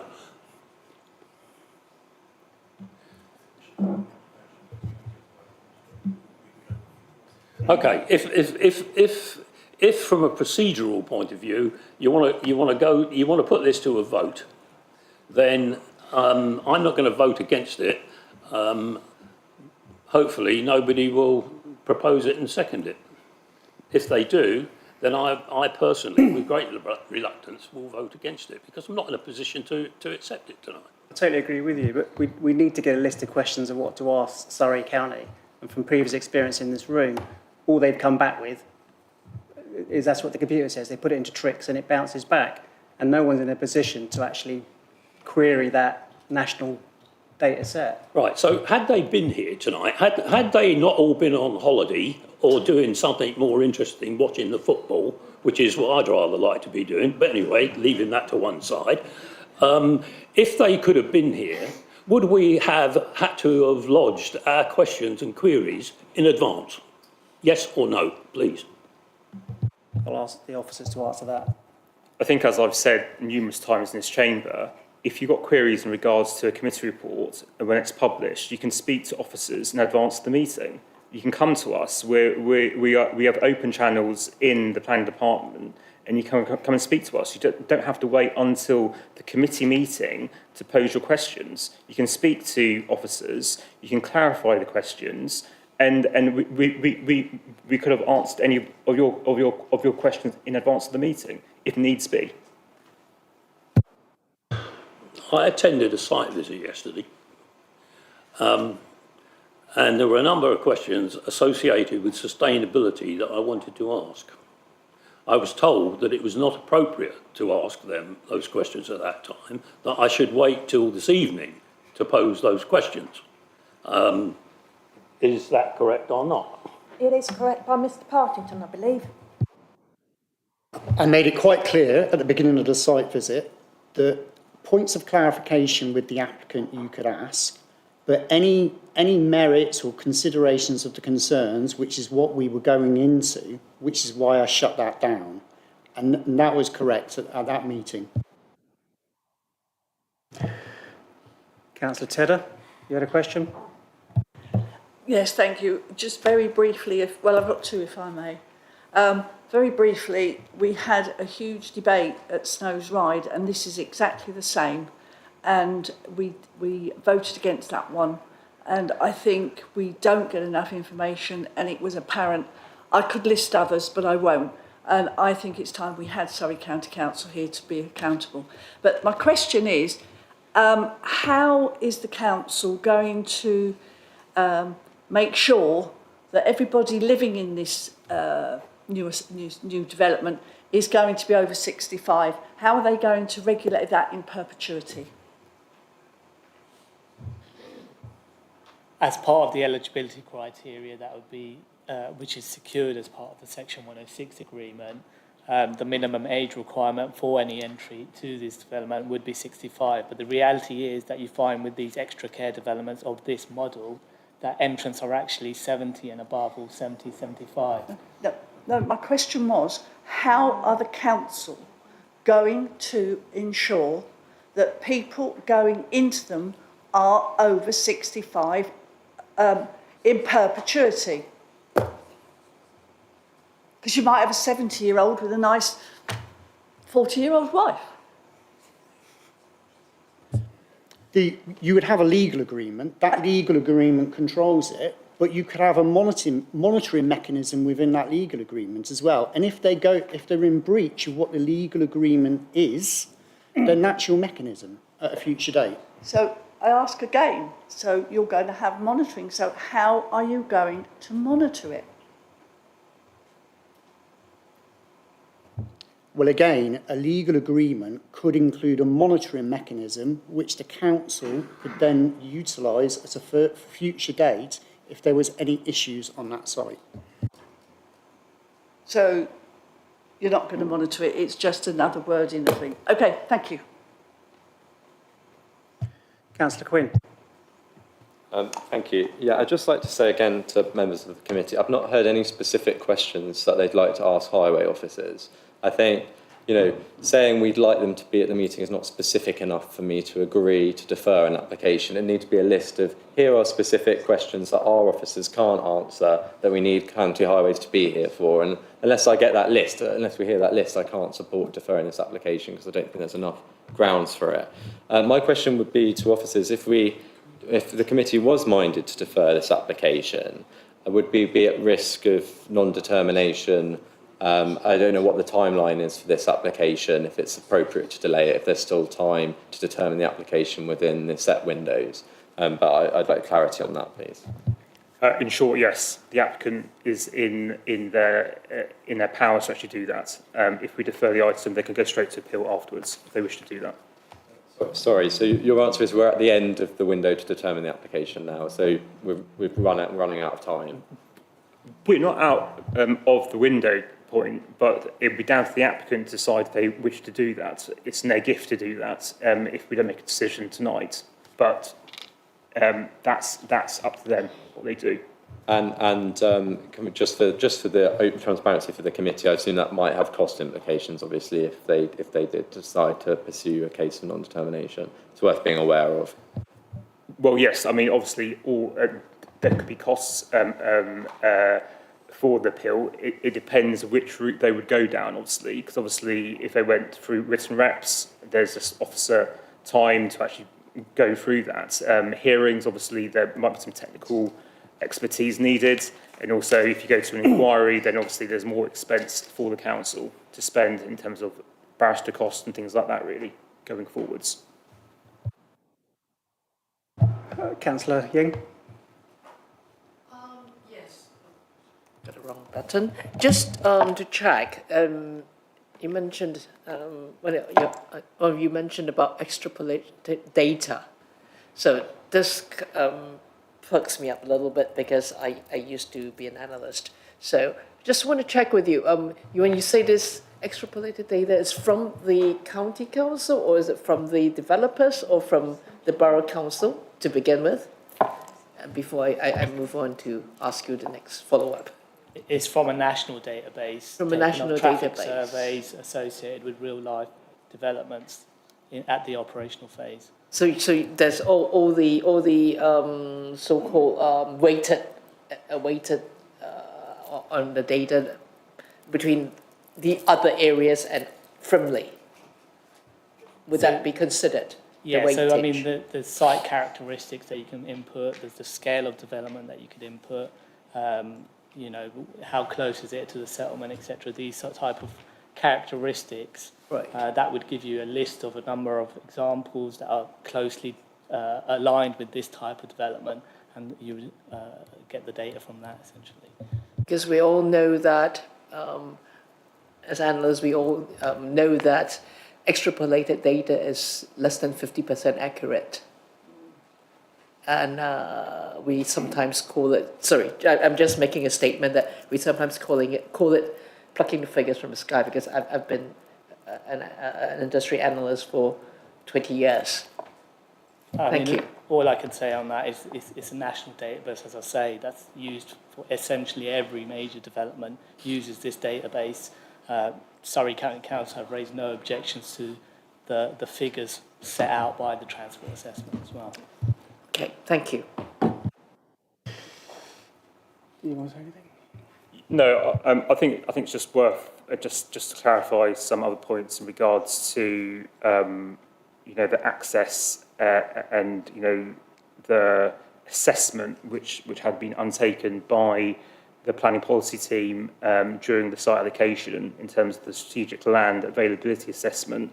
At the time, we were of the view that the access was suitable, and we did adequate consultation with SCC, who were in support of the access, and that's the reason why, on that basis, we actually allocated the site in the local plan as well. I just wanted to clarify that point. That was in advance of it being allocated in the merging plan. Councillor White, last question.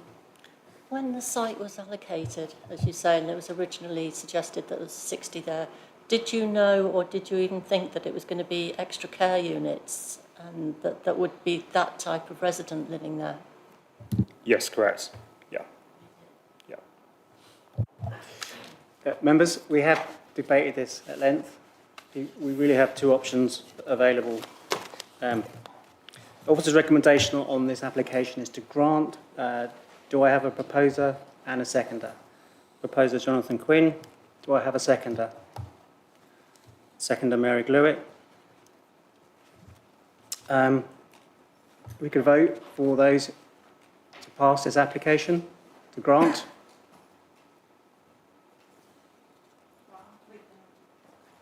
I'll have to read the names out because it's not unanimous. So all those for the officer recommendation to grant, subject to conditions and a legal agreement.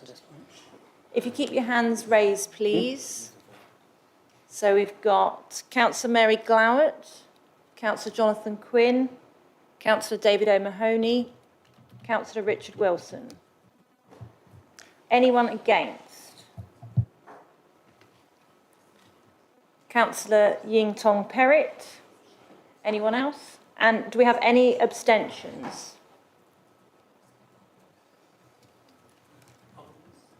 I'm confused. What's going on? Sorry, yeah, could you just read? Yeah, could you just go back? You said those in favour. Those in favour to grant this application is what I said.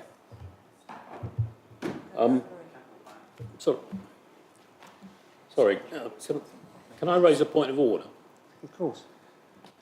I thought earlier on, hours ago in fact, I had moved a motion to defer, which had been properly seconded.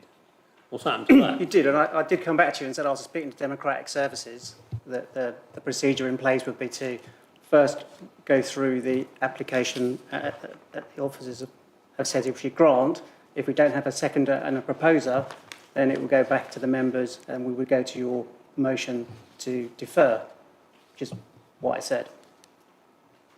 Okay, fine. So now I'm clear on what I'm supposed to be voting So on. at the moment, what we're voting on is to agree with the officer's recommendation of grant, which is what we've had a show of hands for, against, and abstain. But we've had a number of people who haven't taken any option. Is that because you didn't hear or didn't follow?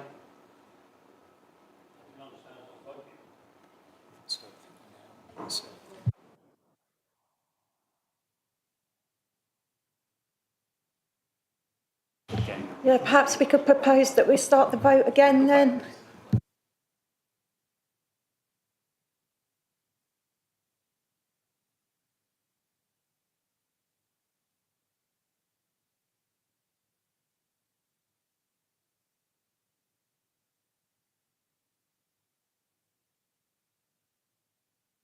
I'll just clarify that again.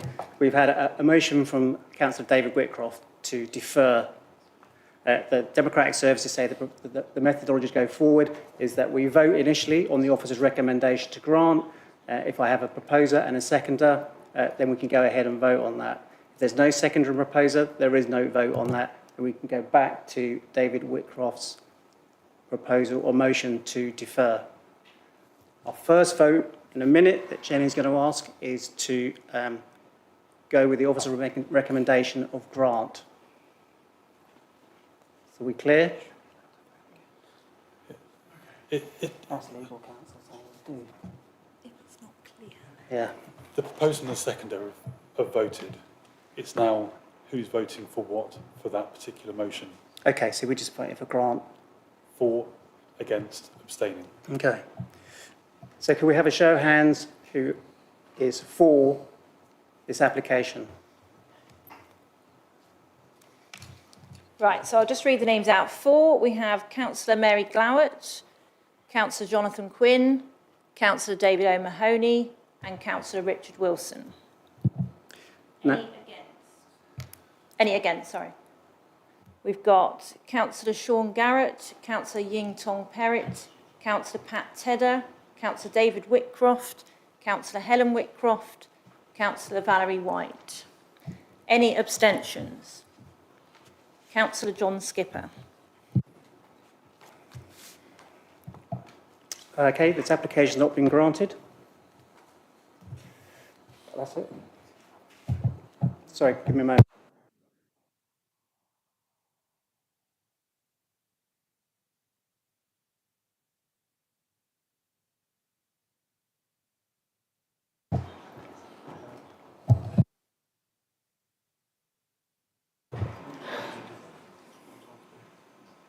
No, because they found, no, because two people,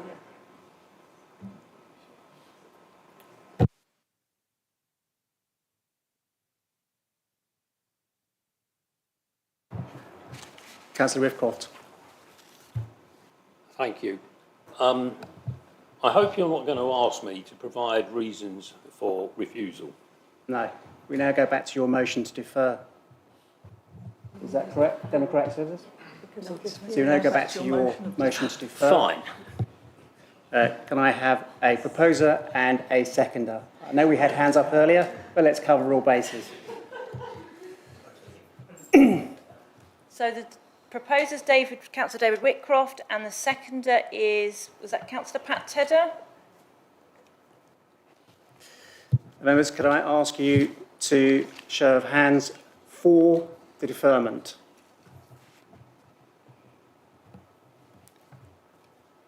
I'll take the names down because it's not unanimous. So that's Councillor Sean Garrett, Councillor Ying Tong Perrott, Councillor Pat Tedder, Councillor David Whitcroft, Councillor Helen Whitcroft, and Councillor Valerie White. Any against? Councillor Jonathan Quinn, Councillor David O'Mahony, Councillor Mary Glowett, and Councillor Richard Wilson. That's finally any abstentions? Councillor John Skipper.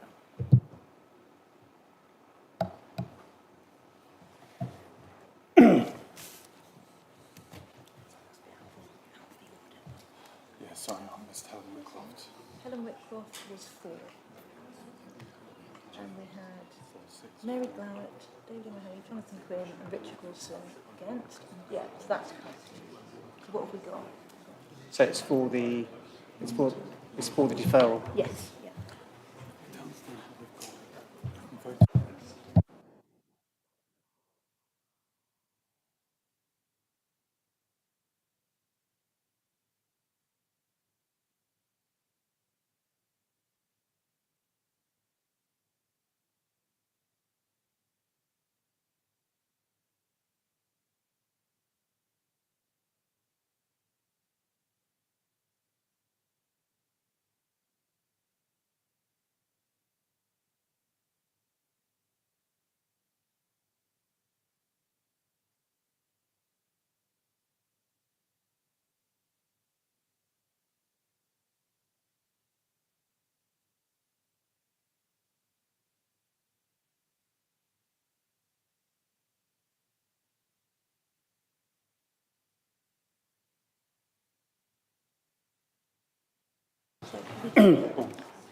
Members, so the motion for the deferral has been carried. I would like to get back to members. They could email in with exactly what questions they would like to ask SCC Highways before we call them in. Councillor Whitcroft. I don't think we have any specific questions other than that we would like county representative to come along and explain both the numbers and the answer the questions that both the residents and the members have. I don't think there's anything specific in terms of writing it down. We would like them to attend so that we can ask them questions in their professional capacity. Councillor Whitcroft, if you don't wish to put specific questions in, that's absolutely fine. But I will, because I have lots of questions on this access. It's merely a question. If you don't wish to, that's fine. Chair, can I suggest, because I know what my memory's like, even though I won't forget this, can Democratic Service send an email out to the Planning Committee asking us to send in any questions? So I'll certainly, is that okay? Thank you. Members, we go now on to item 7, applications for Matthews Corner Garage, Matthews Corner, Church Road, Windlesham. Neville, if you would like to introduce the application.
Neville, if you'd like to, members.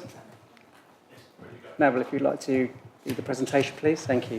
Thank you, Chair. The application site relates to Matthews Corners Garage on Church Road, Windlesham. The application was called in by Councillor Wheeler on the grounds of density, style and separation distance contributing to the overdevelopment of the site, impact on the conservation area, highway safety and land contamination. The site relates to an existing car sales unit close to the junction of Kennel Lane and Church Road, having land adjacent face onto either road. It comprises a car sales business and the adjoining residential property, which are in the same ownership. The car sales site is completely laid with hard standing, with a single building on site, and the land wraps around the corner plot adjacent. Cars are regularly parked to the forecourt of the site. These show some street views of the site. Top left, we have a view down Church Road, coming towards the junction, with the development on the right-hand side. We can see the extent of the cars parked on the site, including on the forecourt. The image to the top right shows a view down Church Road where there are various dwellings. The two images to the bottom are taken from Kennel Lane, with the application site behind the existing hedging on the bottom right image. These are some clearer views of the site. Again, it doesn't lend itself to the character of the surrounding area. The proposed development is for 6 dwellings, 3 times 2 beds and 3 times 3 beds in the form of 2 terrace rows with a total of 15 car parking spaces. Access would remain via Church Road. The building line of the development, both on Church Road and Kennel Lane, follows the adjacent building. The hedging to Kennel Road would remain in place with new hedging and planting provided on site also. The proposal is exactly the same as the previous application 201114, which was determined in 2021.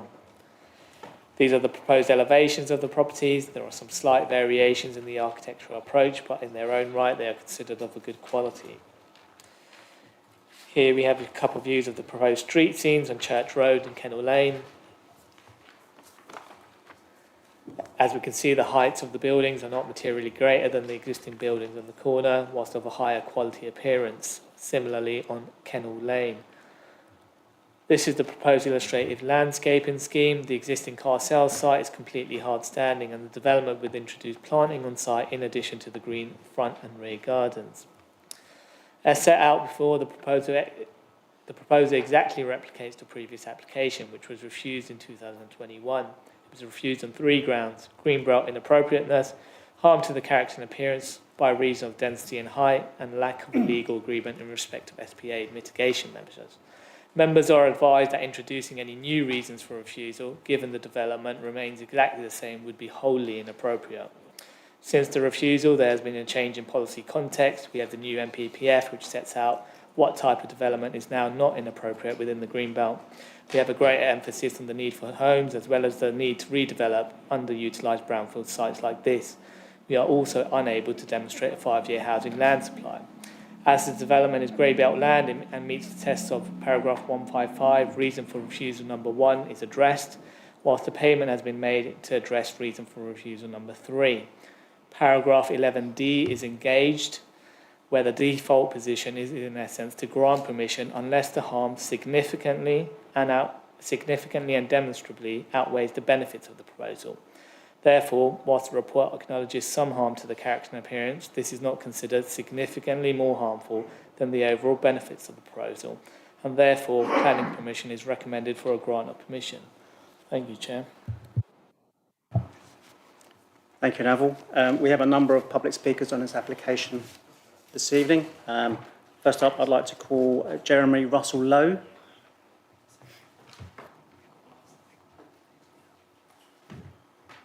You're right, Mr. Lowe. Yes, I'm fine, thank you. I'm recovering from a stroke, so I'm a little bit wobbly, but I'm all right. Okay, you take your time. No, I'm good. I'm fine, absolutely. So, Mr. Lowe, you have 4 minutes to speak. You can start whenever you're ready. If you just press the button on the bottom of the device, the red light pops up, and then at the moment you start, we'll count down. Democratic Services will advise you when you have a minute to go. Sorry? It's the illuminated button. Yes. Overall, I consider the Church Road Terrace to cause harm to the character and appearance of the conservation area. This is specifically from its contrast with the more modest buildings in the area and from its impact on openness. Great weight must be applied to this in line with para 212 of the MPPF. These are not my words, but those words in the heritage response to this application. Council will recognise this area as a designated heritage asset and will be familiar with para 214, where it states where a proposed development will lead to substantial harm to or total loss of significance of a designated heritage asset, local planning authorities should refuse consent. There is no unless applicable to that statement. This application is massive in its scale and volume, with ridge heights dwarfing the adjacent built form. It extinguishes the entire area of Cooper's Green and its openness. A clear benchmark is long established which determines the point where development on this site creates a greater harm to the conservation area than the mild insensitivity of the existing garage.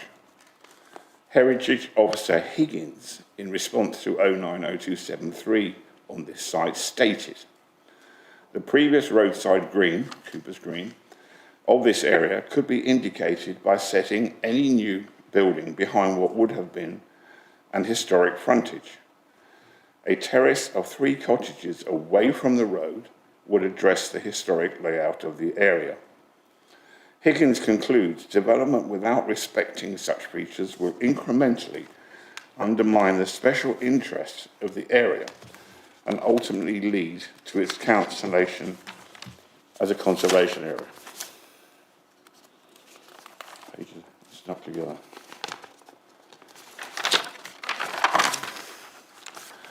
The report rests on Greybelt and W19, but I infer that this is wrong. All previous applications for refusal are material and equally powerful when applied to the conservation area. They represent an overriding reason for refusal. Nothing new exists in mitigation of that harm. In spite of what the report has said, this is without evidence. It fails criterion C at 155. Section 2 is underpinned by delivering sustainable development. This area of Windlesham is not sustainable. The advice of County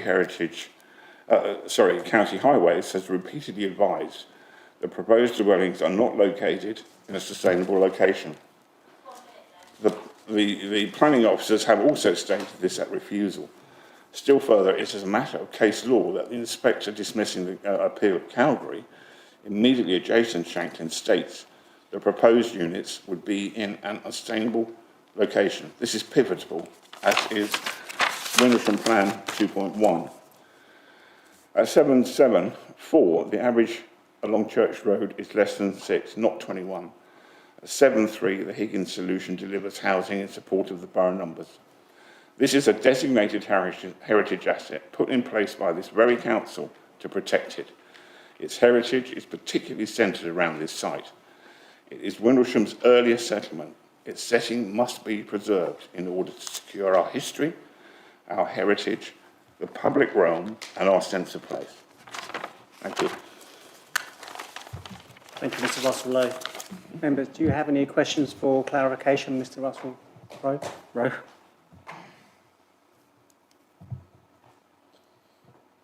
Thank you for your time. He'd like to return back to his seat. Thank you very much.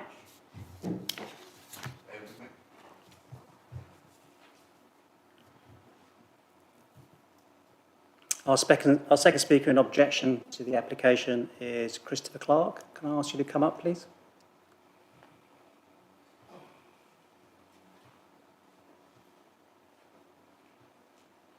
Good evening, Mr Clark.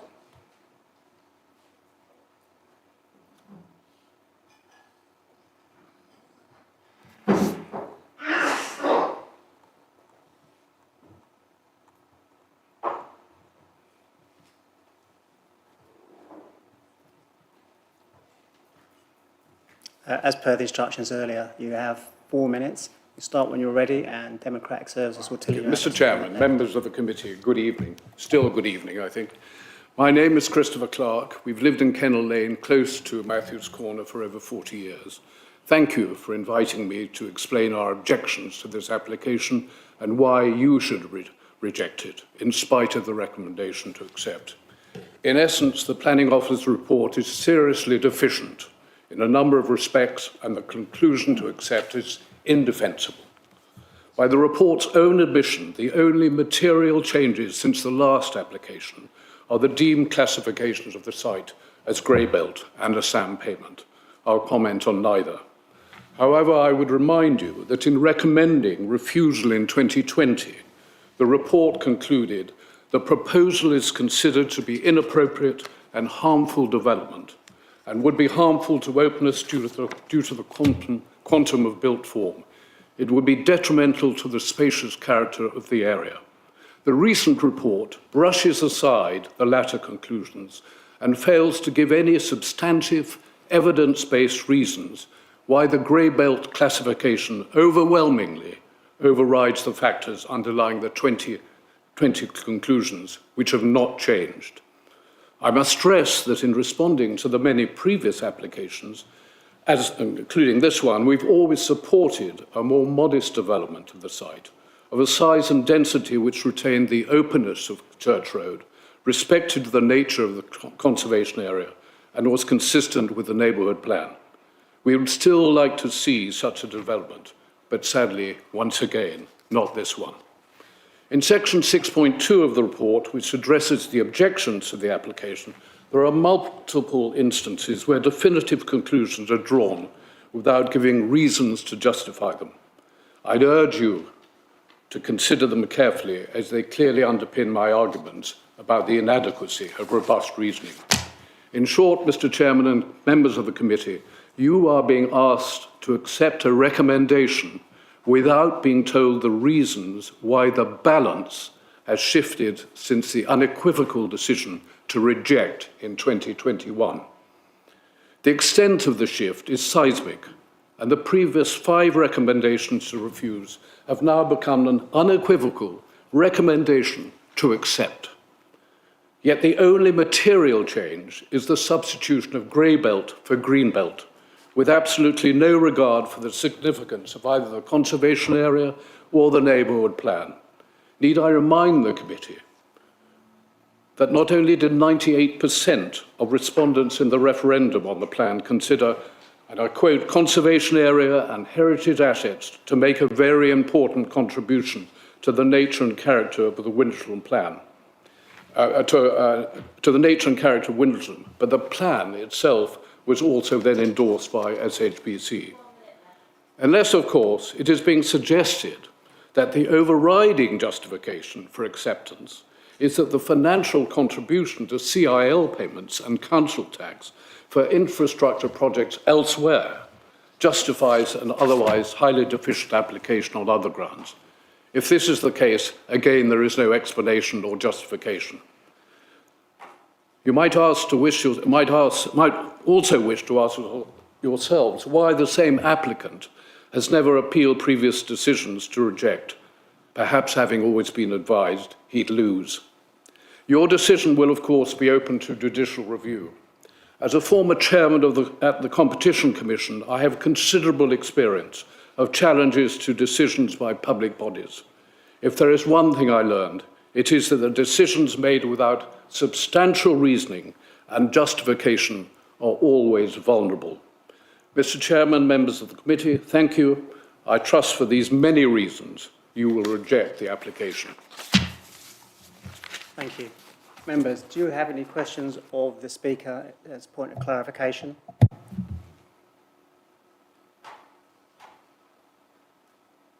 Mr. Clark, can we return to your Thank you very seat? much. Disappointed there were no questions. Might I add one point? Sorry, might I add one point? No, sorry, can you press your red light still? Oh, it's already. Yeah. Want me to put it on again or go? I didn't ask, did you want to, sorry, I must have missed something. I just want to draw your attention to one thing. I referred to section 6.2, which is critical. Okay. And I'm sure everybody's familiar with this and you've got the report in front of you. But the words are trotted out time and time again, but let's take one of them. The proposed development, this is the answer to the objection about it being overdevelopment. The proposed development will result in some harm to the character of the area. However, this would not be significantly and demonstrably, this would not, with a B in there, which shouldn't be there, which would not significantly and demonstrably outweigh the harm. Nowhere in this report does it explain how that balance is achieved. Chair, time is up. Thank you for your time, Mr. Clark. We have one other speaker for this application. Can I call up Adam Constantino?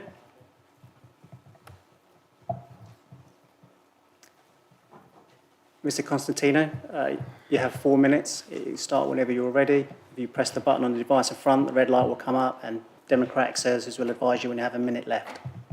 Thank you, Chair. Good evening, members. This full planning application proposes the development of the site for 6 high-quality new family homes. Members will be aware that the development proposals before you through this and previous applications, has been subject to extensive dialogue with council officers and statutory consultees. So for that, we'd like to thank the council for their involvement in these development proposals.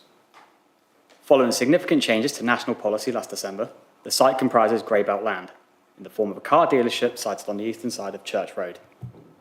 The current use of the site within the Windlesham Conservation Area reads as a stark and unattractive contrast to the residential development that neighbours it on both sides. This is due to the cold aesthetic created by the swathes of hard-standing and vehicles for sale. The proposal would see the site remediated and redeveloped into an attractive residential development that respects the character of the area, providing much-needed new homes at a time of housing shortfall in the borough. Further, and consistent with policy WMP 1.2 of the neighbourhood plan, the scheme provides the small family-sized housing that is most prioritised in the parish. As detailed in the statutory consultee responses and stated within your officer's report, the proposed development has been found sound on matters of highway safety, waste, environmental health, ecology, impact upon neighbouring properties and density. The council's heritage officer raises no objection to the development proposals and even goes so far as to underline in their consultee response that they would not rely on this as a reason for refusal. For context, heritage was not given as a previous reason for refusal, so to introduce this now would be inconsistent and an unreasonable approach. My judgment is that the design will result in an enhancement to the quality of the conservation area when compared to the site's present poor contribution. Notwithstanding, and as detailed within your officer's report, the many public benefits of the scheme clearly outweigh any conceivable minimal harm to the conservation area in accordance with paragraph 215 of the NPPF. To conclude, this application makes effective use of greybelt land in a sustainable location and provides 6 considerately designed new homes at a time of substantial housing need in the borough. It's for these reasons that you are invited to determine this application in accordance with your officer's recommendation. Thank you. Thank you very much. Members, do you have any questions for the Speaker as points of clarification? Councillor Garrett. Thank you. Just one question. This application differs in no way to the previous application, is that correct? In terms of design, but the policy context has shifted considerably. Yeah, but the design is... Okay, thank you. Any other members? Points of clarification for the Speaker? Thank you very much. You may return to your seat. Members, if you have any questions now for the officers. Councillor White, then Councillor Wilson. Was it Councillor Wilson? Thank you. Question for the officers. So it's hinging around it's more or less the same application as from 2021, except as we've heard, the national policy context has changed. Can you explain what these changes are and how it's relevant to this application? Thank you.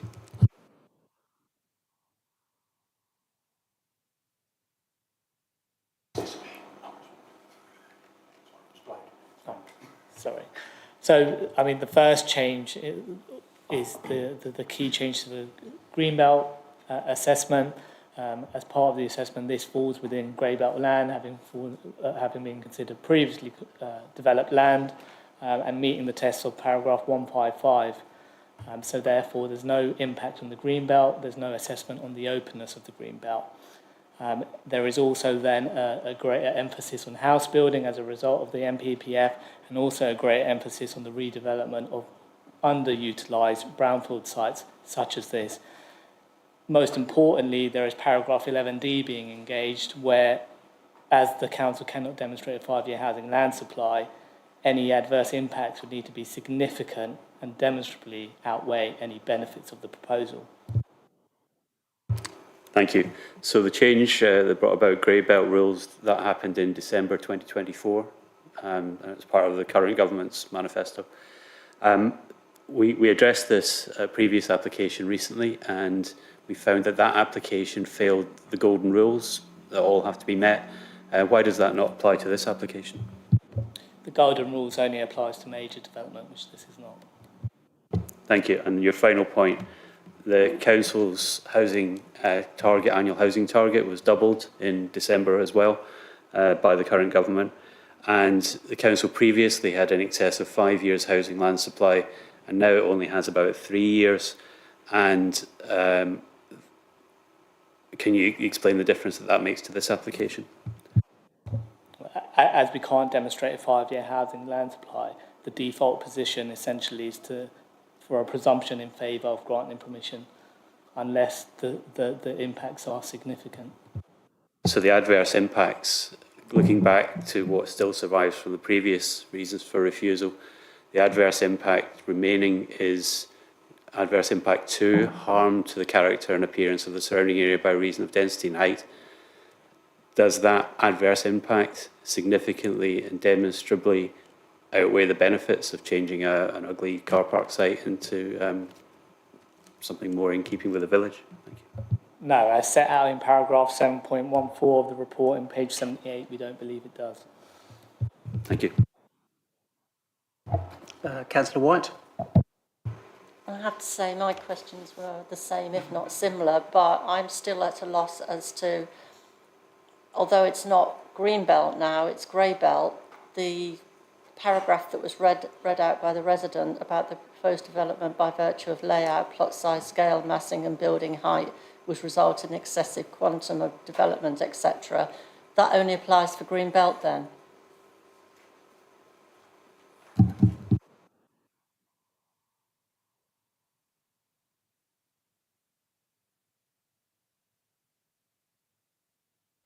So on page 102, we have the reasons for refusals associated with the previous application. As part of the Greenbelt reason for refusal, there was that harm to the open earth, which is a result of the design and character. Of course, that reason's fallen away, but then that's also was a reason for refusal in its own right as part of reason number 2 for refusal. But that harm is still there, whether it's grey belt or green belt. That's the bit I'm confused about. You know, the harm is still there, whether it is a green belt site or a grey belt site. So I'm having difficulty understanding this. So where there is harm on the green belt, that is given significant weight. In terms of the harm to the character and appearance of the area, as set out in the report, that harm isn't significantly over and above the benefits of the proposal. Councillor Ying.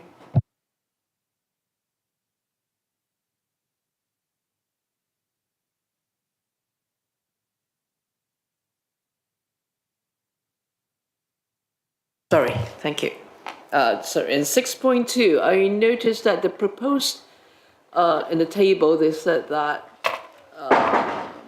1, 2, 3, 4 and 5 in the table, the proposed development would result in some harm, and both 4 and 5, you say that it will be some harm. Can you address this harm that you've recognized that it would cause harm, but yet, you know, you at the end of it, you say that it will overall benefit outweigh the overall benefit, and the harm of the proposal outweigh the harm of the proposal. Can you please explain that a little bit? Thank you. It comes back to what Mr. Rahman has already explained in terms of the balancing that we need to do under national policy. Now, we accept there's still harm to the character of the area. That has not changed from the previous application. However, when we considered the previous application, we had a 5-year housing land supply. We were in a better position.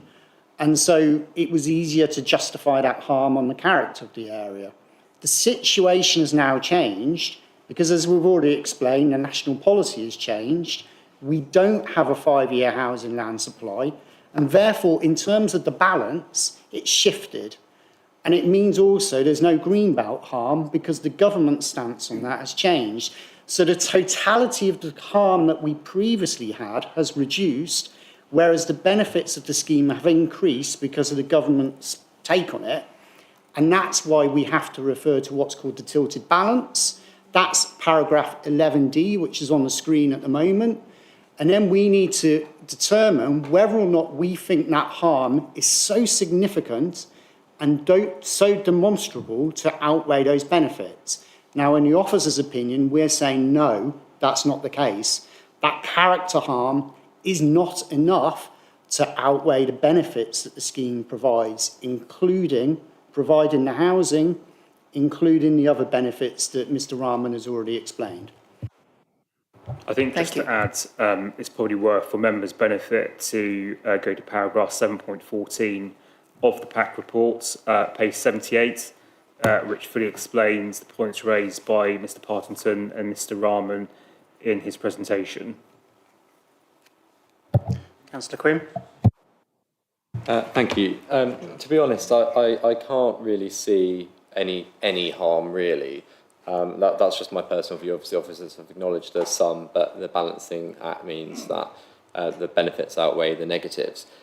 It's interesting, obviously, a lot has not changed with this application. It appears to be mostly identical, as we've discussed from the one submitted previously.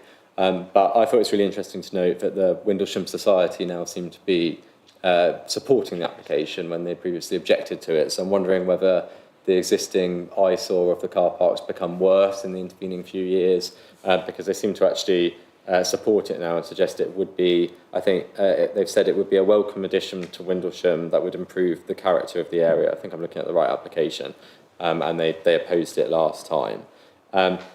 Just also in my view, just I guess a quick question to officers. Would they agree that this seems to be a textbook example of grey belt land, because there's a lot of discussion about green belt, but this land is not green, it has no trees on it, it's a car park, it's been paved over, so it's an ideal site for grey belt development. Thanks. So in short, yes, I mean, these are the sites which governments are trying to bring forward in terms of producing housing on these sites where it's like typical grey belt, hard standing, those kinds of uses really. So yes, that's correct. Councillor Goet. On the site, there's this house called Shanklin, which seems to be quite integral, yes, on the right-hand side as you go in. And I just wondered, have they objected to this? Or do we not know, or can you not say? Shanklin is part of the application site there. So it's part, so it's actually, the Shanklin is owned by the people that are doing the site? Yeah. Oh, I see. All right, thank you. Members, do you have any other questions? Okay. Members, do you have any other questions? In that case, the officer's recommendation is to grant subject to conditions. Could I have a proposer and a seconder, please? Jenny.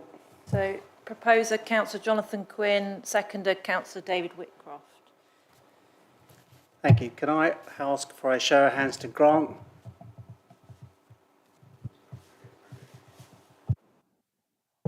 So it's not unanimous, so I'll read out the names. So this is, keep your hands up for the officer recommendation to grant subject to conditions. So that's Councillor Sean Garrett, Councillor Mary Glowett, Councillor Jonathan Quinn, Councillor David O'Mahony, Councillor David Whitcroft, Councillor Helen Whitcroft, and Councillor Richard Wilson. All those against? Councillor Valerie White, and any abstentions? Councillor Ying Tong Perrott.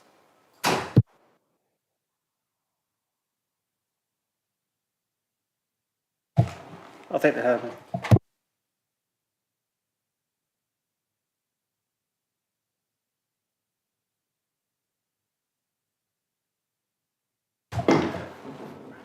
Members, as we've been here since for the enforcement as well, would anybody like a 5-minute recess, or should we just crack on? I thought I'd ask. Thank you.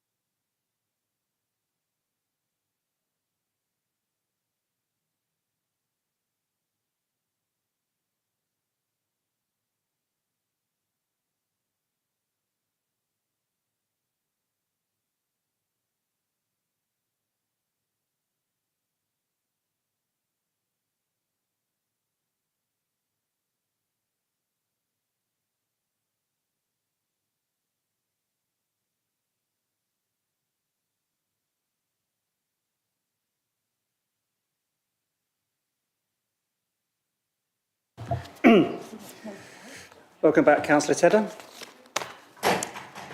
Now on to item number 8, application for 42 to 44 London Road, Bagshot.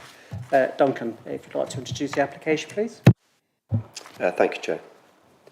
This proposal relates to the 46 extra care apartment development built under permission 18/1083 granted on appeal. The development, now known as Violet Place, has been built and is partly occupied. The current proposal seeks to retrospectively amend the parking layout for the development whilst providing the same level of parking, which is 32 spaces, to serve the development. This has led to change to the approved landscaping, drainage and flood compensation for which this application captures these amendments. However, as this decision would provide a new permission for this development, all of the other conditions have been updated to reflect the current position on site. A link agreement is also required to be completed. There are no updates, so I'll lead you through the plans and photos.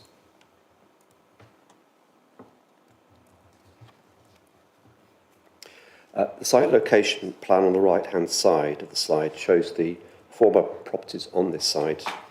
The left-hand image provides the more recent aerial photo with the building sort of shape in the centre. The application site is located within the settlement Bagshot, close to the village centre. The site fronts London Road, which provides its vehicle access, but with a boundary to the rear, providing pedestrian access only onto Half Moon Street. The Windle Brook is located on the north boundary of the site. Just to review, here are the principal elevations for the approved development, with the front elevation facing London Road to the top of the slide and the side elevation facing the car park at the bottom of the slide. These are photo images of the approved building with the front elevation to the side elevation to the top right and the parking to the bottom right. These photos were taken as the development was close to completion and the development is now partly occupied. It is the alterations to the car park which relate to the current proposal. So the left-hand image here is the approved layout with the current proposal on the right and is now as proposed and existing. The car park has been straightened and gaps between the groups of spaces removed. This has not resulted in any significant reduction in landscaping, but consolidated this landscaped area and it's brought the car parking further from the brook. This revised arrangement is the result of land ownership issues with a late interest registered by BP, who own the nearby garage, to Land Registry for a strip of land close to the Windle Brook, and the layout has been amended to reflect the land ownership as now under the control of the applicant. Okay. This application has taken some time to report to this committee. Whilst the amended landscaping scheme has been agreed by the Agricultural Officer and the revised drainage reflecting the revised car park layout agreed by the local lead flood authority, the proposal has resulted in a reduced flood capacity benefit. The flood compensation included a lowering of the car park levels by 10 to 15 centimetres and voids under the side and rear section of the approved building, which is in that area there, to provide an increase in volume available for flood compensation of about 31 cubic metres. The Environment Agency maintained their objection to the proposal until new flood maps were introduced in March 2025 by the Environment Agency. This slide compares the former flood map on the left with the current map on the right. With flood zone 2, medium risk in light blue, and flood zone 3, high risk in darker blue. The revised map reduces the level of flood risk across the site. The Environment Agency has now withdrawn their objection and is in support of the proposal. The application proposal is therefore supported with a recommendation to approve, subject to conditions and a linking agreement for the approved development. Thank you, Chair. Thank you, Duncan. Members, do you have any questions? Councillor White? I still have concerns over the drainage on this site because every time it rains, and not just a large downfall, when it rains, the road outside floods, and it floods badly. And when you query it with anybody, they say it's to do with the site. We've asked county to clear the drains and the gullies and everything, but every time it rains, there is a flood outside and as you go into the front car parking bit.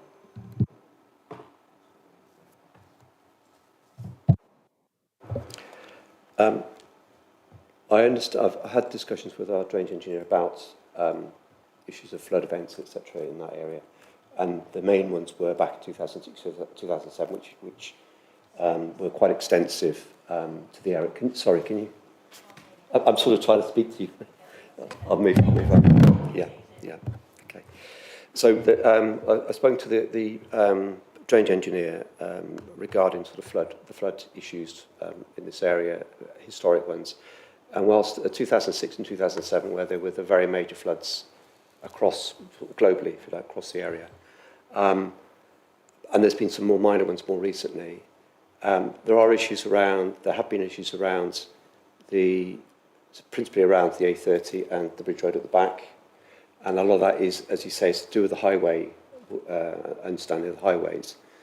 Now, the flood maps that I've just shown you are the updated ones, and whilst we don't know for sure, we from discussing it with our drainage engineer, there's been some works upstream from the Windle Brook that has improved the capacity upstream, so there's less flow to cause the flood events downstream through this area.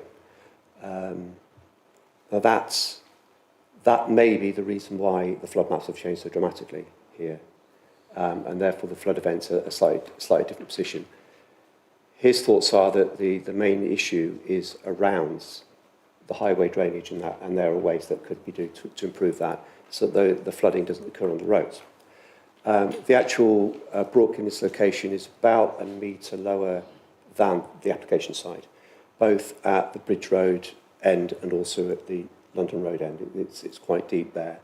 So it would need quite filling up and lapping over the top to cause a real problem in flooding.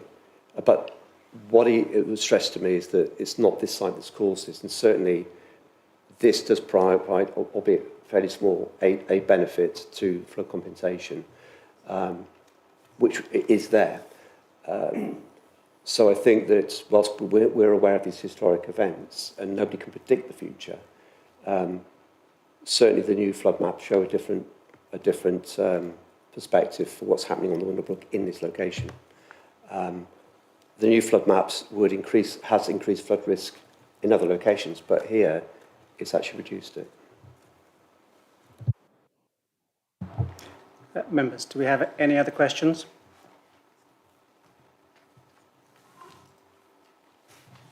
Councillor, I spoke to the officers extensively about the flooding in this area as well, because it's getting worse over the years, but we do appear to be okay. Councillor White, just in terms of your question that you raised, I think we've heard from the officers in terms of the explanation, but if you have any sort of other issues regarding the flooding, as you know, I do liaise with Surrey County Council and EA on a regular basis, and I do have points of contact at these organisations who we can discuss these issues with. So if you want to email me directly about that, that would be a point of contact really, and I could contact the relevant other officers at County and EA about your ongoing issues as well. Okay. Okay, with no more questions, I would like to put this forward. There was a recommendation is to grant, subject to conditions and legal agreement. May I have a proposer and a seconder?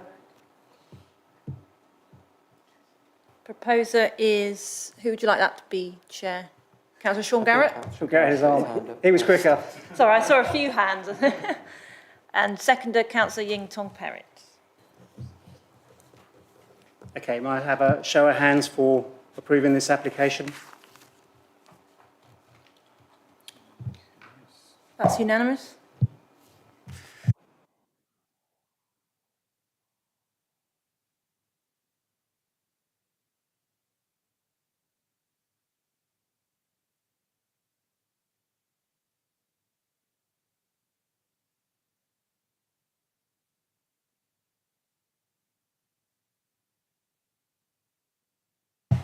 Members, we're now on to our final application for this evening. Item 9, 42 High Street Bag Shop. Rowan, could you please introduce the application? Thank you, Chair. So this application relates to 42 High Street in Bagshot, which is the Hungry Horse pub. There's one update, which is that the Historic Buildings Officer's comments have been provided as an annex, as they were originally not appended to the report. So the application site is located on the corner of the High Street and the junction with the square, and it's within the Bagshot Village Conservation Area. The application seeks permission for the erection of a pergola to the rear of the building and the replacement of one window with a set of doors to improve customer access. The pergola would provide covered seating area. These photos give the context of the location of the proposal. These are taken from the public car park to the rear. This mouse is not. So this is the window that is to be replaced with a set of doors. These photos show the proposed location for the pergola. As you can see, it's hard standing already, which is utilised for seating. This is an image taken from the street scene from the square, which is relevant to sort of the location of the doors, and then the pergola would be just here. And then this just shows the window that's going to be replaced. These are the existing elevations. So this existing front elevation would be unchanged. These are the side elevations. We've also got the existing floor plans and the parking plan. These are the proposed side elevations showing the pergola. It'll be accessed via the existing doors in this side elevation.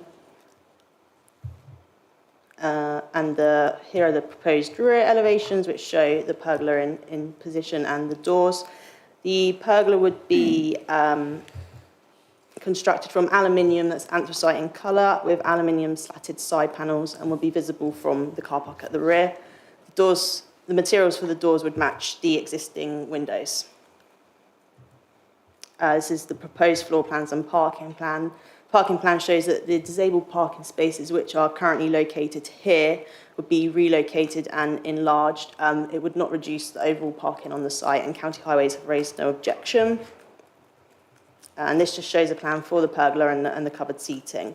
So while the materials proposed for the pergola would not be reflective of the character of the area, and it would be partly visible from sort of the public vantage points, given the scale and somewhat discreet location, it would not result in harm to the character of the area. The Historic Buildings Officer has also confirmed he has no objections in terms of the impact on the conservation area. And given the distances to the nearest residential properties and that the area is currently used for outdoor seating, in any case, it would not result in any material amenity impacts arising. Therefore, the application is recommended to approval subject to conditions. Thank you, Rowan. Members, do you have any questions to ask of the officers? In that case, I would like to proceed. The officer's recommendation is grant, subject to conditions. If I could have a proposer and a seconder. So who's the proposer? It's a Whitcroft double act. So which one's a proposer, which one's seconder? Just Councillor David Whitcroft take a choice, is just don't the tell them. proposer. Councillor Helen Whitcroft's the seconder.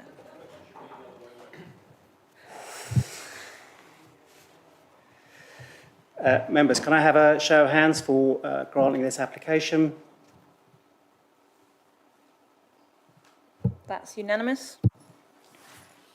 This application is granted, subject to conditions. I'd like to thank you all very much for your patience with me tonight, as usual. Again, I would like to say thank you very much to Gavin for putting up with us for such a long time. It's great. It's been a pleasure working with you. Thank you very much. Going on a high. We should also say hello to his replacement, Kieran. Oh, some of you may know him. He gets first blood in a couple of weeks. Is it a couple of weeks? It's only a couple of weeks. Oh, bless him. Thank you.